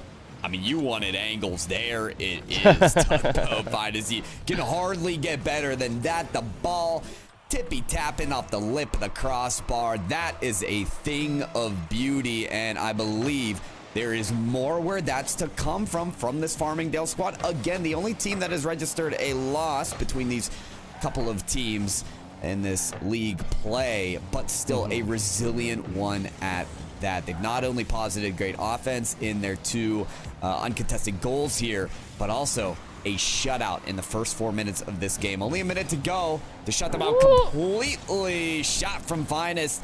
Not the better end of the crossbar that time around. That's Otto. Journey boy to Otto. Nicely done. Little pitter-patter. Let's get back at her, but can't quite get that one back on in. Now middle pitch. Otto starting this one. That's going to be style points off the backboard now as Neely trying to receive this one. Back on over to the middle. Style points. Gets it under 1. Nobody really gets it. Neely almost gets an open net. Dirty Boy again just twisting, contorting themselves in the air right there. It's the perfect angle. Gets this one back to middle pitch. 10 seconds. About all she wrote at this point, saving a miracle here. Ball lofted to the half-court line, and I think towards the end of this game, Tugboat, LA Tech, they're going to be wanting a lot of their shot chances back. Towards the end of the game, they had that open net look. We saw other shots that just didn't hit under the crossbar between the posts. You got to hit the shot practice before the game, Tugboat, not hop into game 1 cold on your feet. It's fair. It's fair. Taking a look at saves, you have 5 total from the side of LA Tech. Maybe kind of writing the reason for exactly why this is an incredibly close game is 4 saves over the other side, indicative of a decently even time of possession until we get to the shots total. Unfortunately, Easter was not really able to get too involved in this game, whereas Farmingdale, this is what we talked about in the pre-show here, Pyro J. This is a squad that can play together very well. Both of these shots assisted as well. Otto gets a shot. Otto gets an assist. McFinest gets a shot. McFinest gets the assist right here. Is this kind of team play that's going to take Farmingdale forward and at least take a couple more games in this? Again, not predicting the sweep. Not predicting the sweep here, people. 4-0 would be kind of surprising at this point, especially given that LA Tech has not dropped a match yet. They've dropped games. They have not dropped match yet. Right, not yet. That's the key word here. But you mentioned the team plays, Tugboat, and you couldn't have said it any better. It's the first thing we talked about when the game started. We saw a triple commit from LA Tech and then a nice passing play on transition from Farmingdale. When players are communicating effectively to say this is the pass I'm looking for or this is the position that I'm going to be in, you'll see those passing plays come to form. I think for LA Tech, as they're missing shots, as they're double or triple committing, you can see that they're still warming up to the stage right now. It's a best of 7. It's a long series, but it's better to get warmed up sooner rather than later as we get right into game 2. Yeah, Neely now, left side, Easter. Tries to come up to this one, can't quite get to it. Otto. Bounce plays. There's the physical play we were talking about. Maybe that was part of the LA Tech pep talk. Halftime. Not quite halftime. Interim period, we'll call it. Could have been. Really call it quarters. Yeah, quarters would be interesting in Rocket League. Even timeouts in this situation for ECAC, but I don't think they're afforded any of that. In fact, towards the latter end of game number 1, they could have been using that time as well when the result was signed and sealed to get this team back into form. Be really interesting, right? Like how exactly, like almost like what in hockey you get one anytime timeout. Obviously, that is generally taken last couple of minutes by the team that is down. That'd be super interesting, especially for longer series within Rocket League. A lot of back and forth here in the middle of this one, but I think that would be really, really interesting there for Rocket League. Like a 15, 30-second pause, something like that. Ooh, Dirty Boy.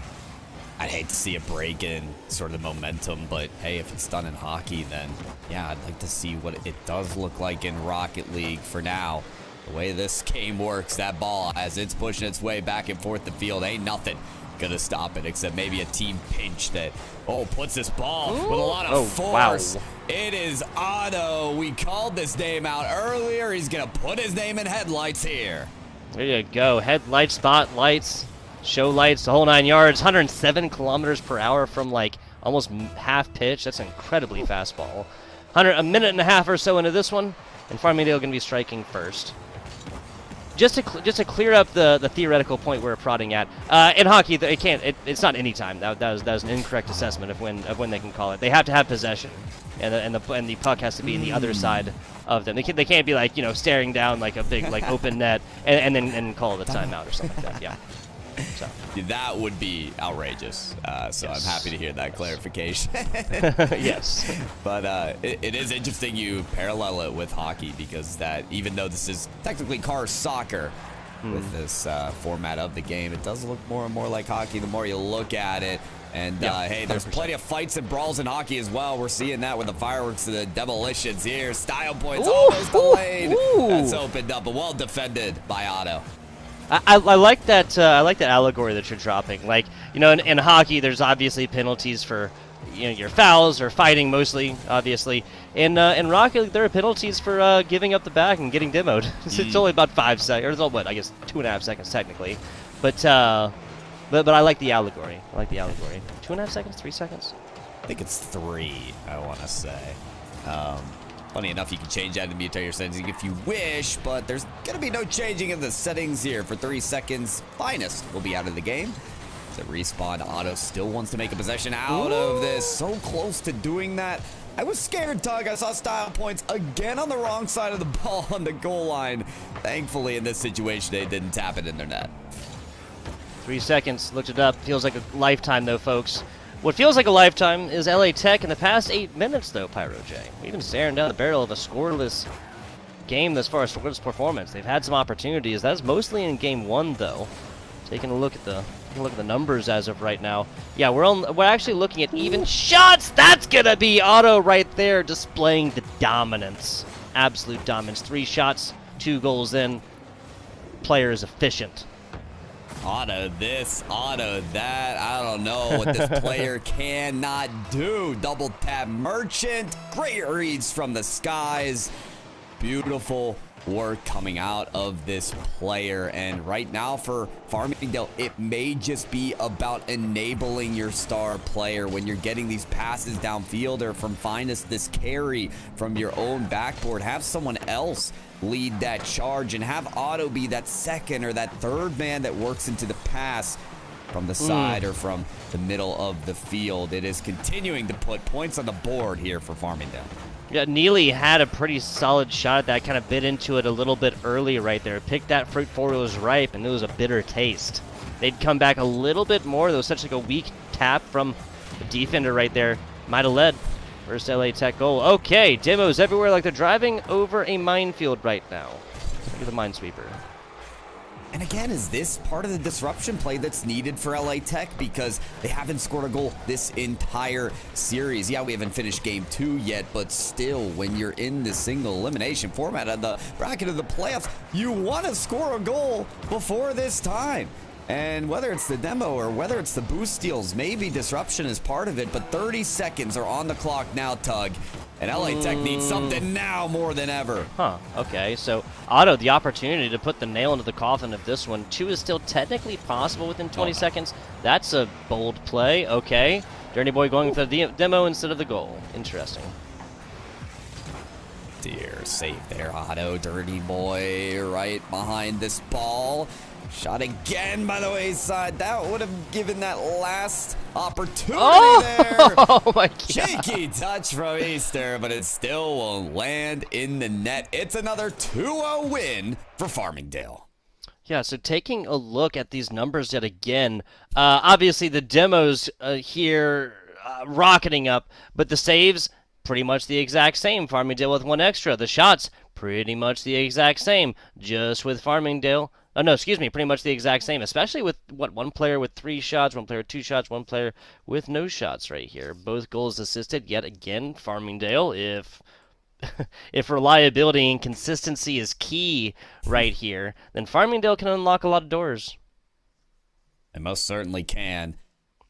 Talking about what's the same here, and the stat that really, really comes to life for me is the fact that, again, each goal from Farmingdale was assisted. We can't talk enough about how this offense is so cohesive, especially in the manner of how they set up Otto for success. Otto with 3 of the 4 goals right now for Farmingdale. You've got a star player there. You got to keep feeding them the ball. Yep. And that offense and that stonewall defense, it is just resulting in an unbeatable team right now, Tug. Yeah. And I can't agree more. Like, Rocket League teams should be really well, like, rounded and everybody just able to play any kind of role or whatever. Otto's on fire tonight, like, straight up. He is 3 of the 4 goals scored for the side of Farmingdale, and he is, 2 of the assists, right? Or no, the only one that he didn't get, he got assisted right here. So that's about as good as it gets here, folks. FBI Tugboat Pyro J, we're getting right back onto this one. Let's get it. LA Tech and Farmingdale, one side and the other. We've been in this situation before in best of 7s in Rocket League. Tug and I, we've done it for quite some time. And when you've got a team up 2-0 in a best of 7, if they win this game 3, that could be about it. Momentum continuing to swing in the favor of Farmingdale with the opener. Yeah, 1 is all right. One is literally just a Rocket League game, sometimes even a warm-up. 2 is the beginning of a pattern, right? Beginning of progress. Now 19 seconds into this one, Farmingdale strikes again. Color me surprised. Yeah, well, if you truly are surprised here, Tug, you're the only one in the audience that is. That's got their jaw on the ground. Don't worry, I can note the sarcasm. Look at this passing play again. This is how this team loves to operate, almost the 3-player simulation. But that final pass just a little bit over their head. As this series goes on, oh my God! This team, they're just getting more and more confident, Tugboat, and we see how lethal that can get. Yeah, McFinest, Journey Boy, McFinest has a Journey Boy and McFinest. My goodness, it's been a long day, folks. That goal never happens without the pass play all the way in. Again, just simply surprised at 48 seconds in. We're looking at 2 scores already, same scoreline that we saw first 2 games. Shot over, and this is the wheels falling off, Pyro J. It's going from bad to worse. And you know, especially this goal, Otto was not in the equation for once. Didn't have the goal, didn't have the assist, and you know, when everybody from Farmingdale is punching up LA Tech, I mean, you don't even have a target anymore, Tugboat. You don't even have one singular player that you got to look out for. Good shot there from Easter from the ceiling. Just missed its mark. Yeah, almost literally just created this one from nothing. Thought matter could neither be created nor destroyed. Well, talk to Easter. Neely, left side right here. Bounce plays, and Otto picks this one up. Got plenty of boost, and now the flick! Oh! Otto again! Otto didn't like us talking about him not being involved in goals, Pyro. And they showcased exactly that on the match. The flip reset was just pristine. I mean, even when Otto is kind of showing their cards as well, because you'll look at the highest levels of Rocket League, players often get their flip reset by turning their car upside down at the very last second. Otto had kind of approached the ball from the underside and still was able to beat this defense. That's kind of been my criticism right now of LA Tech. You know, they're not reading the play as the cards are shown before them, and it's allowing Farmingdale to just run a clinic. I was going to say, the doctor is in. Easter, once again, gets denied. It's twice now. Gets this one over Neely. Easter forced to play the defense now. Solid little hit. Neely continues the progression right here. Dirty Boy trying to cut a quick one right there. Style Point's a little bit too fast to really get the head onto that one. The progress. Now Easter up. Easter down. That's a shot over. Neely can't do anything with it. And Dirty Boy and the rest of Farmingdale go up now 5-0. Now this is still a best of 7, folks. There will be a game after this one way or another. But there's little light left in the lamp for the LA Tech squad. It's burning out. The whole candle is turned into melted wax at this point. But why not burn a little more? I mean, listen, Tuck, whether it's a kickoff goal, whether it's the last goal that happened, I can talk as much as I want about LA Tech getting outpaced, not being able to read the plays of Farmingdale. At this point, there's just too much to fix, it seems. You should never, I mean, conceding 6 goals in the first half, that's a lot. That's a lot, Tuck. The only positive thing that you can say about that one is that whatever happened in the first half can be undone in the second. You have enough of that chronological resource, that time, to go forth. Now, this is another example, though, that should have been communicated as far as passes. Eastern Neely. Fortunately getting demoed out there on the other side. They'll be spawning up on their side. Not able to pick this one up. No. Brutal. 3 shots, 3 goals. That's Otto right there. And Dirty Boy making a case for themselves. Journey putting up 3 shots, 3 goals, plus the assist.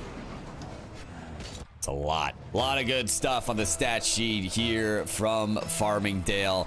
Been able to push their way to a very significant lead. I think the question almost starts to arise, will this be a perfect sweep? On that last play, they committed a lot of their resources. I think all 3 players to that chance on offense. So I could see the moments where they're vulnerable on defense in Farmingdale and give up 1 goal, but you've got to call it how you see it here, Tug. They haven't conceded a goal in 2 games and a half.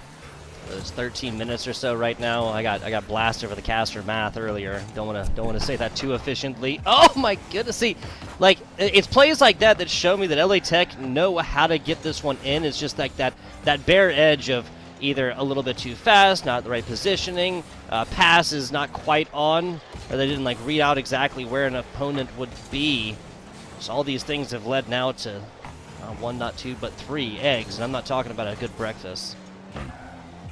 Oh my god, that was awesome. So again, bare angles, man, bare angles. They don't like the geometry. Listen, I'm following the narrative too, Tug. I mean, the shots, they're there, but the defense is ever more present. You can't deny it. Passing play goes intercepted. There, Easter, good interjection there. Just couldn't follow it on the sidewall. And what a pass from Dirty Boy, linking up with Finest for the 8th. 60 seconds left in this game number 3, not the last game of this series, by the way, folks.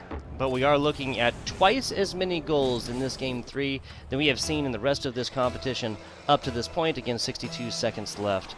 Still looking. Turn that goose egg, that donut, that 0 into a breadstick, a 1 line. I don't know.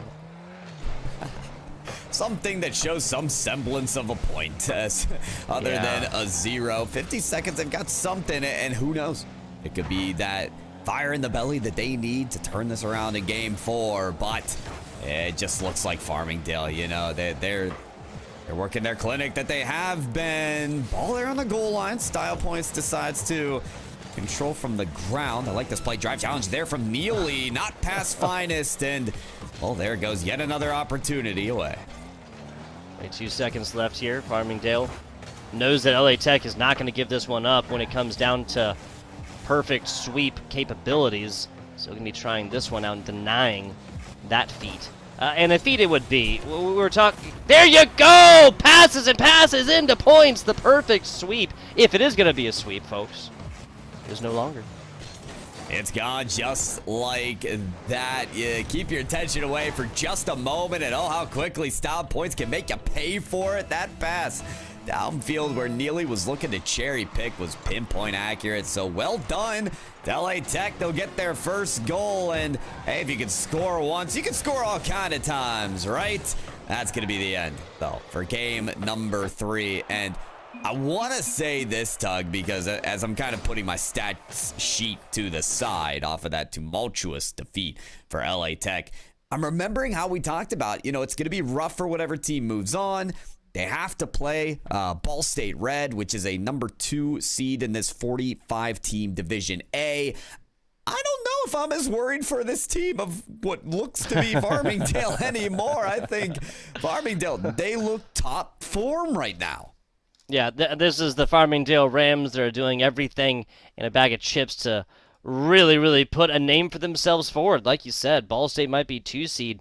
If I'm 2 seed watching the 18th seed, beat up on the 15th seed like this, I'm going to be going through and watching VODs. I'm going to be, really predicting or trying to pay attention to these passes and trying to how they set them up. Journey Boy putting up almost 700 points. Otto was 625.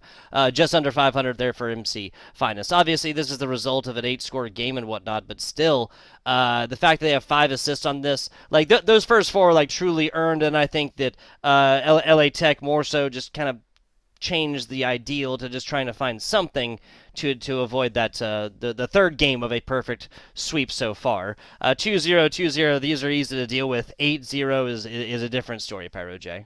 It's a different story indeed, as that win was just commanding against LA Tech. So we'll see Farmingdale, can they do it again in game 4? They're on match point to move to round 3 of Division A for ECAC playoffs here.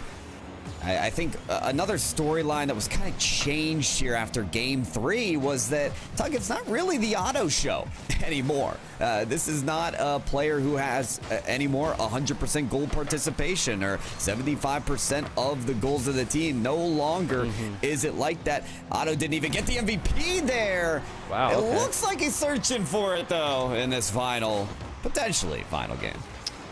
No longer 100%, which means, of course, Pyro J, that we are no longer automatic. Oh. So 24 seconds into this one. We're getting vocal and poetic with it, folks. Otto getting back involved here doesn't necessarily concern me whatsoever, because I think that LA Tech is gonna. I mean, they're gonna be fighting tooth and nail for this, right? We just saw exactly what happened when they kind of just put their heads down. The Rams put their heads down. Oh. Okay. Alrighty. Well. I'll tell you this, Tug, if I ever expected a player named Style Points to score, it is exactly in this fashion. The kind of play you put on the highlight reel that, well, maybe is on the not top 10 instead of the top 10. But regardless, it's an equalizer, and we're back to a tie ball game. Yeah, exactly. That's that is about as stylish as it gets, and as we know, style never dies, folks. That's right off the top. Like that is literally like perfect angles, just the other way. That does, of course, mean that that own goal right there. Oh, come on, Style Points. I wanted to quote the stat line. That player own goaling means they have scored as many goals against Farmingdale as LA Tech has, but Style Points doesn't like stats like that. Now we have a lead. We finally have a lead. Oh, I'm just seeing the message. That's what it is. So production said that it was the clean sweep up to this point, but now it's the reverse sweep, a perfect reverse sweep all the way through the other side. So LA Tech's gonna reverse sweep this. Is that right? Is that right? You said that very convincingly, Tug, but yet somehow I'm not convinced. Is that right? Huh? Okay, cool. I'll have to check my mentions. Right. Well, who knows? Maybe there's more than meets the eye with this game. 2-1 it is indeed. Our first lead for LA Tech. And they've held on for quite some time. That ball from Finest goes right in Neely's hands, though. The front part of that Dominus. And what is this? An upside-down player of Finest almost just allowed the goal to go in. Unbelievable. Unbelievable indeed. Journey Boy with a great back hit right here. What a bicycle kick for a reason. Got both wheels into that one. Oh, he's back. All right. All players are back on their wheels, and they are moving. That's good to see. That ball left for Journey Boy, but there's a stonewall defense there for LA Tech. All 3 players on the goal line, allowing that ball to be seen away. Style Points next to boom it downfield. These passes have led to good chances for LA Tech. Neely, though, cannot get behind the ball. Otto with the third of a tank of boost is going to move upfield, looking for the pass there. It's between him and Finest, but they're going to collide instead of clash in a better way. Dirty Boy towards the net. Easter interjects, and I got to say, LA Tech, they're standing up to the pressure here now, still holding on to their lead with half the game left. Oh, Dirty Boy, I was about to tee off on that one. Home run indeed it had been, but 2:14 left here. Farmingdale playing from behind the situation they have not found themselves in quite yet. A little bit of physical play as well. I got to say that is part of the reason why LA Tech has purchased themselves the situation. This would be tied if it hadn't have been for the own goal, yes, but a lead is a lead indeed nonetheless. It's here as it ever was. Style points continuing to be a nuisance in front of that ball. Yeah. Healy, a lot of moves to work with, but the positioning's just not there. Rotating ball side. This is not a good situation right now for LA Tech. That positioning, that rotation has to get a little finer. Oh, that stings me, I gotta say. Between Neely coming off the wall a little bit too hard, like you mentioned, the ball side rotations onto this one, 101 seconds left. Just don't want to see the hope leave the eyes of the LA Tech squad. This is still anybody's game and anybody's series. Play the Rocket League game ahead of you. Otto, down, Dirty Boy, up. Dirty Boy, I feel like I'm saying that too quickly, sorry. I'll tell you what, Tug, if it's anything I do is I clash all the letters in a word together, so I'll never fault you for that. I just feel like I'm... Oh, okay, style points. 3 goals, 2 shots. Love to see it. Love to see it. This is off the right corner as well, and that's just perfect angles right here. Otto can't quite get to it. Defensive plays from Otto not quite as flashy as the offensive ones. This is the thing about Rocket League, Tug, is every single game it's a new clean sheet, and I think Style Points is approaching this game just as that, saying I've forgotten already about the last 3 games. This is a new game. We've gotten the lead twice now, and there's no reason why we can't get back into this series. Showcase that with the shot taking and just the sheer positioning as well to be ready for those opportunities. Finally fixing on so many weaknesses we've seen out of this roster. They're in the lead with under a minute remaining. They could do this. Definitely can. I mean, no keep away games at this point with only a 1-score lead, but now a lot of defense there played from LA Tech the past 30 seconds or so, and it ain't over with quite yet. A foist over to the left side. McFine is diving in to pick this one up. Giving Easter a little bit of push from the back right there. Repositions them and makes it so they can't quite. Dirty Boy would have been able to play this had that been on point for goal. But now LA Tech Farmingdale has got to get in the offense if they want to put this down in 4. Again, I don't see that happening though. I don't know. Well, it's close, I'll tell you that much. They've got possession here. Otto working this around the cage.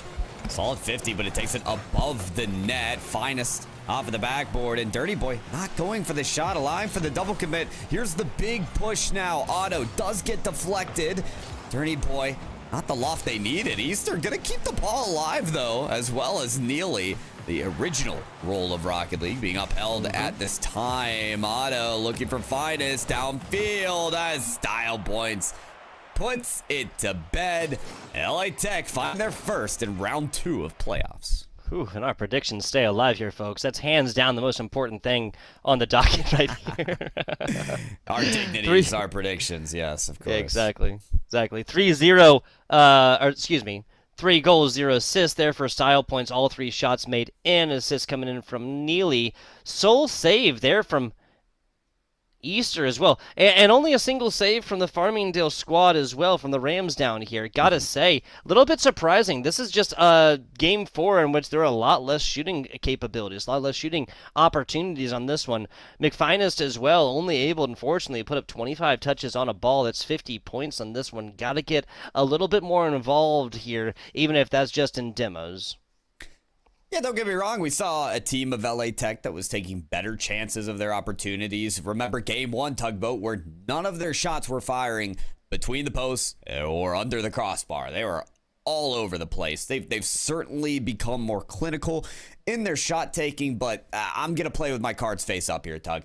We saw a different Farmingdale in game number 4. I saw moments where there were players upside down in the goal. I'm seeing Finest with 50 points. That is very not original for this player, or not what we would expect. So I want to see if we see a Farmingdale back to form in game number 5. If we do, I think that still poses a lot of problems for LA Tech, as those first 3 games were just about shutouts. Yeah, I mean, the one score across 3 games right there. Not calling a consolation prize because LA Tech definitely earned that, but the simple fact that that's got to be part of the conversation should tell just how one-sided it was. Neely, big boost in hand. Looking to work with this, get something done, and flies through the air, and McFinus takes it away as easily as somebody can. Ball's in a very dangerous territory right now for LA Tech, but Neely says, step aside, everybody. I've got this taken care of. 2 saves on the goal line as Style Points and Easter were still rotating back around. Had to really put the hero cape on there. Certainly did. Easter, shot denied by Finest. Had Style Points still worked with those inside rotations and cut into that shot, it may have linked up, but maybe this will link up instead. I'm not going to criticize Style Points positioning. That player knows exactly where they need to be. Yes, they do. Yes, they do. Auto taking this one, or excuse me, Style Points taking this one right out of Auto's breadbasket. Just straight up pickpocket. There has been a robbery. Highwaymen are on the Rocket League pitch right here, my man. I mean, I think we're seeing a different play style from LA Tech. You know, after those first 3 losses, and I think only 1 goal at the very end of them, you notice that there is a change that needs to be made. And I think the biggest thing was that LA Tech was playing a little more scared Rocket League, right? Being undefeated and then having a team win game 1, win game 2. That's different territory for a team who's only used to winning and defeating their opponents. Now they're back into form. Now they're saying, you know what, there's no reason to play scared. We're going to put it all out on the field now, Tugboat, because even if we lose, we can say we gave it our all. That is changing their attitude in this game. They're getting to this ball much quicker. They're done being outpaced, and they're putting up great chances for themselves because of it. That play, though, breaking down as close as it was. Shot on over. Style Points is able to get the back of the car onto this one, redirected over left side. Dirty Boy there. Style Points stops a very dangerous rebound angle on the backside of offensive performances from Farmingdale. Tries to again, and this is Farmingdale just straight up getting beat in midair right here.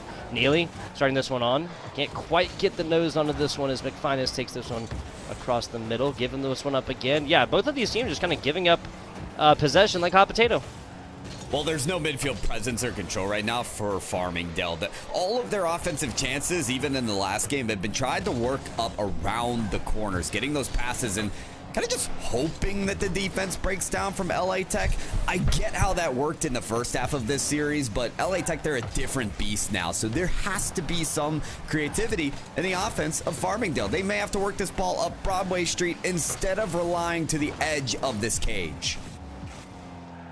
That's a really good point. We haven't really seen either team just try and, straight up run it down mid, as they say. Getting a little demos on the way, getting a little physical play on the way. Neely, though. Neely's actually gotten a couple whiffs in this game right here. This could easily be like 2 or even 3-0 right now for the side of LA Tech. Situation they so desperately would love right now. Right now it's just the 1. No real lead indeed. Yeah, but you can see how LA Tech, they are reveling in this. They didn't know. This was foreign territory, being in the lead, but now after getting 2 lead changes in their favor in the last game, they're happy to see exactly where they are. They are comfortable in this setting of this 1-goal lead. Neely, a couple good touches here. Pass won't connect as Danny Boy gets that backboard defense to go. Pass goes over the head of Danny Boy. The look was there. The connection wasn't. And Otto can't get it. Oh, does get a touch on this fancy shot from LA Tech. Big defensive appearance there for Otto. Yeah, this squad out of Louisiana not giving up this one so easily. Will not go quietly into the night. Might be down by 1. Or might be down by 2 in the series. Not playing like it. Love it. Absolutely love it. Pedal to the metal. Balls against the wall. Finest. That's got to be a bigger clear here. We've gone 4 minutes of game time. No goals for this squad of Farmingdale. If they want a chance at putting this series to bed, finally putting the lid, the cap on this match, they've got to get something to go offensively, but So foundational has LA Tech been to clear these shots away and deny each corner pass. Style points may have teed this up for Dirty Boy, but Neely able to get in front of it for that moment. Ball back in dangerous territory. Style points the first player there as Farmingdale will not give up on the play. Double tap denied by Neely. Getting it done on defense, getting it done on offense, getting it done on defense yet again. Neely, that flat top really coming forward and providing a whole lot of defensive capability. It's the dominance for you though, folks. Oh, that's not a good angle. Okay, that's even worse. Neely now puts this one in again. 530 points in this game number 5.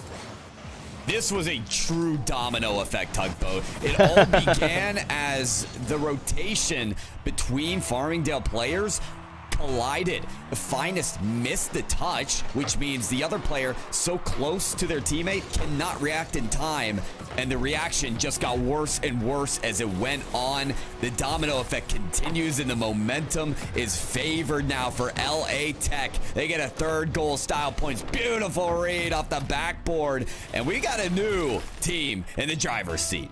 Yes, we do. No subs in this one, just 3 players playing the Rocket League game ahead of them. I absolutely love it. 3-0 in Farmingdale. Now, little taste of their own medicine here, Pyro J. Little shutout. Oh, shutout indeed. The defense holding strong for LA Tech, and I said it before, I'll say it again. I really don't think there's the adjustments being made from the Farmingdale side. It was the same strategy over and over again. I even saw there was one play where Otto had a chance to take it up the midfield and postured for an immediate slow 50 to put the ball back to the side. That's fine to continue the possession, but if you're seeing an LA Tech defense rotation that's staying very stoic, meeting all of those corner passes, there's gotta be some difference made. Yeah, like, you have to get... I mean, it's just like we talk about with demos. You have to take something from a demo, and if all you're doing is you're on defense, you take a demo, and then you transition to offense, all you've effectively done is place another player on the other side of the pitch for free with a solid bit of boost in their tank. This just so frequently results in a defensive play on the other side and then just taking it all the other way. I have to agree with you right there. We were singing the Farmingdale praises consistently through games 1 through 3. That team is just simply not playing the same game, or they are playing the same exact game. They're not changing their game plan, and that's why we're looking at a completely different scoreline and a completely different situation coming into this. 0-2, 0-2, 8-1 into a 3-2, and now a 3-0 shutout. Pitched it in the last game right here, and we're going on to a game number 6. Tidal wave has formed to change the tides in favor of LA Tech. And they're going to have to work for another lead here, as, you know, we talked about this in Game 4 when LA Tech could get themselves a win. It was because every single game is a new clean slate. Is that going to work now? Finally back in the favor of Farmingdale. Big couple of saves from Otto as he stretches for the first and lands right in position for the second. Yeah, that was perfect stuff. Nice and limber. Spent that couple minutes in between stretching it out and was able to get the car to that one. Otto's got a trot. That was 2 whiffs. Oh, okay, I get it. They obviously thought that Otto was going to be able to get this one. McFinest thought that Otto was going to be getting this. Otto thought the same thing from McFinest. Hate to see it. The Reaper dabbed there at the end, 35 seconds. And LA Tech has not given up a lead in 3 games now. I believe like they've allowed this to tie. Yeah, but, I mean, they did allow for 1 tie a couple games ago, but otherwise the leads that they have taken have stuck. So Farmingdale, especially after the shutout of last game, are gonna look for some offensive progression to be made.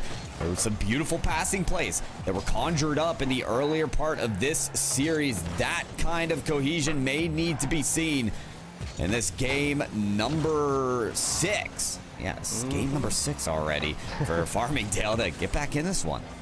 I gotta say, once again, great job here to LA Tech, because that is not something I saw myself saying after that game number 3, game 6. Yes, LA Tech takes this. We'll be going down to a 1 and done here, people. McFinest, 49 over to the right side. Neely meets that there, puts it down in the breadbasket of Otto. That is not ideal. That was almost a nice little back hit onto this one, but Dirty Boy first to pick this one up. Nice fake. Neely's still there, though, while the ball is going so slow. Across the width of the field, ball will go. Easter wanted that touch. Couldn't land on it. Like the way Easter is becoming more present in the game, though. That is the only goal of the game so far from that player. Hadn't been talking a lot about that particular man on the field, but hey, right there, Easter able to do it and continue to be a factor in this equation. Otto with boost will be able to turn this ball away and hold on. Breakaway opportunity. Style Point's the only defender capable of the save as Neely is able to track back, and oh, dirty boy, there's just so much opportunity there. Like, goes in for 2 fakes, and then, well, sorry, 3 fakes in a row. The last one was definitely a fake. Otto and Style Point's almost getting mixed up on this. I think Otto might have actually abandoned the Rule 1. A little verbal contention there coming out from Style Points, trying to nose up with him and gives it up. Yeah, very controversial here in Rocket League to leave a headlocked situation between cars. Definitely bad luck too. Ain't no referee on the stage. Yeah, could be bad luck for a player or a team, but yeah, there's not going to be a call on the field to work these players back in that situation. The ball moves on. We talked about it earlier. Talked about no timeouts. No, nothing. Mid-game here, just bumping plays. Otto giving Style Points another piece of his mind there as he's bumping him on the goal line. Style Points able to escape it. Get along clear. Maybe a shot, too, towards the net, but saved by Dirty Boy. Yeah, Easter, great job abandoning that one as well. They read that their teammate had a much better angle onto it. It would just simply go on a little bit too fast to get anything done. It was a solid, honest shot. Slow and bouncing it may have been. Dirty Boy did a great job right there. Rotating around, gives it up to Easter right here. Otto forced to play the defensive role. What a take there from Style Points. It was a really good look. Just unfortunately for themselves target. Farmingdale, they've got it. Leaning into these shots. I think we continue to see the fakes from Dirty Boy. We continue to see the second or third player from Farmingdale not go in for the shot, but wait for the clear of LA Tech. There's no waiting any longer. It is time to attack. We see that with the attempt at the bump on the last defender. Neely able to escape that and save the shot, but Finest with the best opportunity that Farmingdale have seen in a while. They are on the board. Yes, the 9 minute and 9 minute and 14-second drought is over. It is raining mana from the heavens. Farmingdale ties this one back up. We're 46 seconds away from a true OT situation. In a situation where LA Tech takes this, we're back to a one and done. Best of 7 boiled to a best of 5, boiled to a best of 3, boiled to a done and done. We'll see if that goes, though. If that goes, still anybody's game. Not gonna lie, I'd like to see our first overtime of the series just to amp up the intensity, but Dirty Boy may not want OT. Almost a flick, but it just comes off the car, that Honda Civic, a little too lightly. Style Points, good angle, but Otto continuously a nuisance on the defensive line, denying some great shots out of LA Tech. Single digits about to be on this clock as Otto puts this ball away once more. Dirty Boy climbs to the touch. It's a good pinch. Got some momentum there. Otto, good 50-50 as well. Dirty Boy back to Otto. There's the touch that could have been the last one, but Style Points puts the regulation timer to bed as we take it to extras. Absolutely. Kickoff kind of won by them. Nope. Easter takes this one over the top. Almost finishes that one off with a slash. Finest down bottom. Dirty Boy up top. Otto going to be able to take this one initially. Easter to the left side. Otto immediately meets it there. Dirty Boy tried to get this one kind of bounced against the ground, maybe even pinched out to and continue on that offensive pressure. Back to the middle pitch we go, though. Dirty Boy, left side. McFine down bottom, looking for a deeper. Finds one, a bouncing play, and that's going to be the cap onto this best of 7. That's literally all we need to see from Farmingdale this entire time. They like a little bit of drama. They like a little bit of extra Rocket League Pyro J. I can't blame them. Can't blame them. Hey, so do I. The fanfare's there for an overtime in Game 6, but so is the win for Farmingdale. And again, you know, another play that didn't include Otto as much there. Farmingdale utilizing every resource on their team there for the win. A team that truly did earn it, but not the story we expected as the series went on here, Tugboat. I've got a much different perspective on LA Tech and this team that did go undefeated in league play. I'm glad that games 4 and 5, and even this last one showcased exactly what this team was capable of. Yeah, and what they're capable of is just shotgunning different scorelines across this 6 games, right? 0-2, 0-2, oh, 1-8. Where'd that come from? 3-2, and then a 3-0 the other way, right? Just literally giving it right back to them, and then down. Like, we have a 7-score differential game. We have a 1-score different, or 2 1-score differential games. We have a couple 2-score differential games, 3-score differential. This is all over the place, right? And these 2-0s are going up and facing, or the 2-score games are going up and facing against 0-score games. So it's just like, in any way, shape, or form, you can kind of like really pull out how one team is consistently ahead and just consistently, again, displaying their dominance over the other one right here. A fantastic time. LA Tech, 15th seed, drops to 18th seed. So an upset, but not an upset of like massive proportions. Only 3 differences there. The big upset will come if Farmingdale is able to do this against that Ball State squad in their next matchup, though, Pyro. Yeah, a lot still to be seen out of that bracket because although the 2 seed of Ball State is expected, they face the winner of Boise State Club and LA Tech Red. So that LA Tech Red 34 seed could make a Cinderella story and make Farmingdale have to meet this squad again. We'll have to see as the action continues. But hey, just from me, Tugboat, tip of the cap to Farmingdale. This truly is a team, especially with Otto's caliber, that I expect making a deep run in the ECAC Division A playoffs. Absolutely, like loads and loads of teams involved here, right? We're literally only round 2 of 6 with all the teams involved in the ECAC. Big shout out as well to Esports, all the production staff here on the day. I want to let you guys know though, tomorrow Esports U2, that is the ECC Valorant Playoff Semifinals. So a little bit of a different esports action coming on there, and of course we're looking forward to those live competitions. That is the CECC, the Collegiate Esports Commissioners Cup. That is going down in Texas, folks. Yes, Made Madness. Going down in Texas. That is, yes, the Esports Stadium Arlington, a mecca, an absolute verifiable mecca of esports, people. That's going to be May 6th and 7th. And good news, if you can't make it on down to Texas, all this will be streamed live. Every one of these will be streamed live on Esports. Use main channel or their secondary channel. Heck, they might be making some 3rd and 4th channels right there just to be able to cover everything, right? There's going to be a lot of esports going down right there, and we're not going to let any of it go uncovered. Folks, go on over to Collegiate SMG. That's collegiatesmg.com to find out a little bit more what they're doing, or their Twitter, socials, everything else like that. Speaking of socials, you can find Pyro J and myself right down there, and I think that's going to be about it. We appreciate you guys watching. We'll just have to catch you on the next time. Remember, Valorant tomorrow.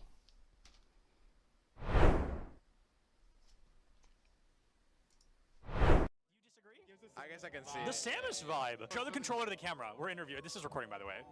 Surprise. Not my controller. Who do you play? I play Peach. Oh, wow, I like that. Who do you play? I play the Shotos, mostly Kazi. No, you lose against Kirby. That's just like a statistics thing. Yeah. It's maybe. This is a death match. I think they're all in the same one. They're all on Icebox. Are they all in the same death match? Maybe. Who knows? I feel like none of them can hear me. I want to like approach somebody, but no one can hear. They all have both their headphones on. What's up? How do we think we're doing? I think we're doing pretty good. Yeah. What's your KD? We're looking at 10 and 6 right now. Oh, hey, that's 3rd, dude. That's better than I expected. Who's bottom frag right now? I want to go talk to them. Ian? Hey, how do you think we're doing so far? You know, it could be better. Could be better? You're one of those rough days? Well, you know. Let's go find more people to harass. Yeah. Where's Boise State? Who's your favorite to play? Oh, right now it's got to be either Chamber or Breach. What country is Cypher from? Oh, dude. It's Moroccan, right? It is Morocco. Oh my God, I didn't think anyone was gonna get that. Oh, you're good. You're good. All right, see you later. Let's go harass Boise State more. Who is this? What school is this? Boise? This is Boise. Oh man, that's okay. Boise's still got really good odds. A Large Bagel, one of their tank players, Nerdy Bird, they're off tank. Both of them not here. A little bit scary, if we're being honest. Getting warmed up, getting ready to cast some players. No, okay, not cast. Interview. Change your mindset. Change your mindset. Words. No, but last words until we come back. Oh, okay. Because we're leaving. Enjoy. Oh, that was good. That was good. Anything from you? How are you doing, Polly? Awesome. Thank you so much for your time.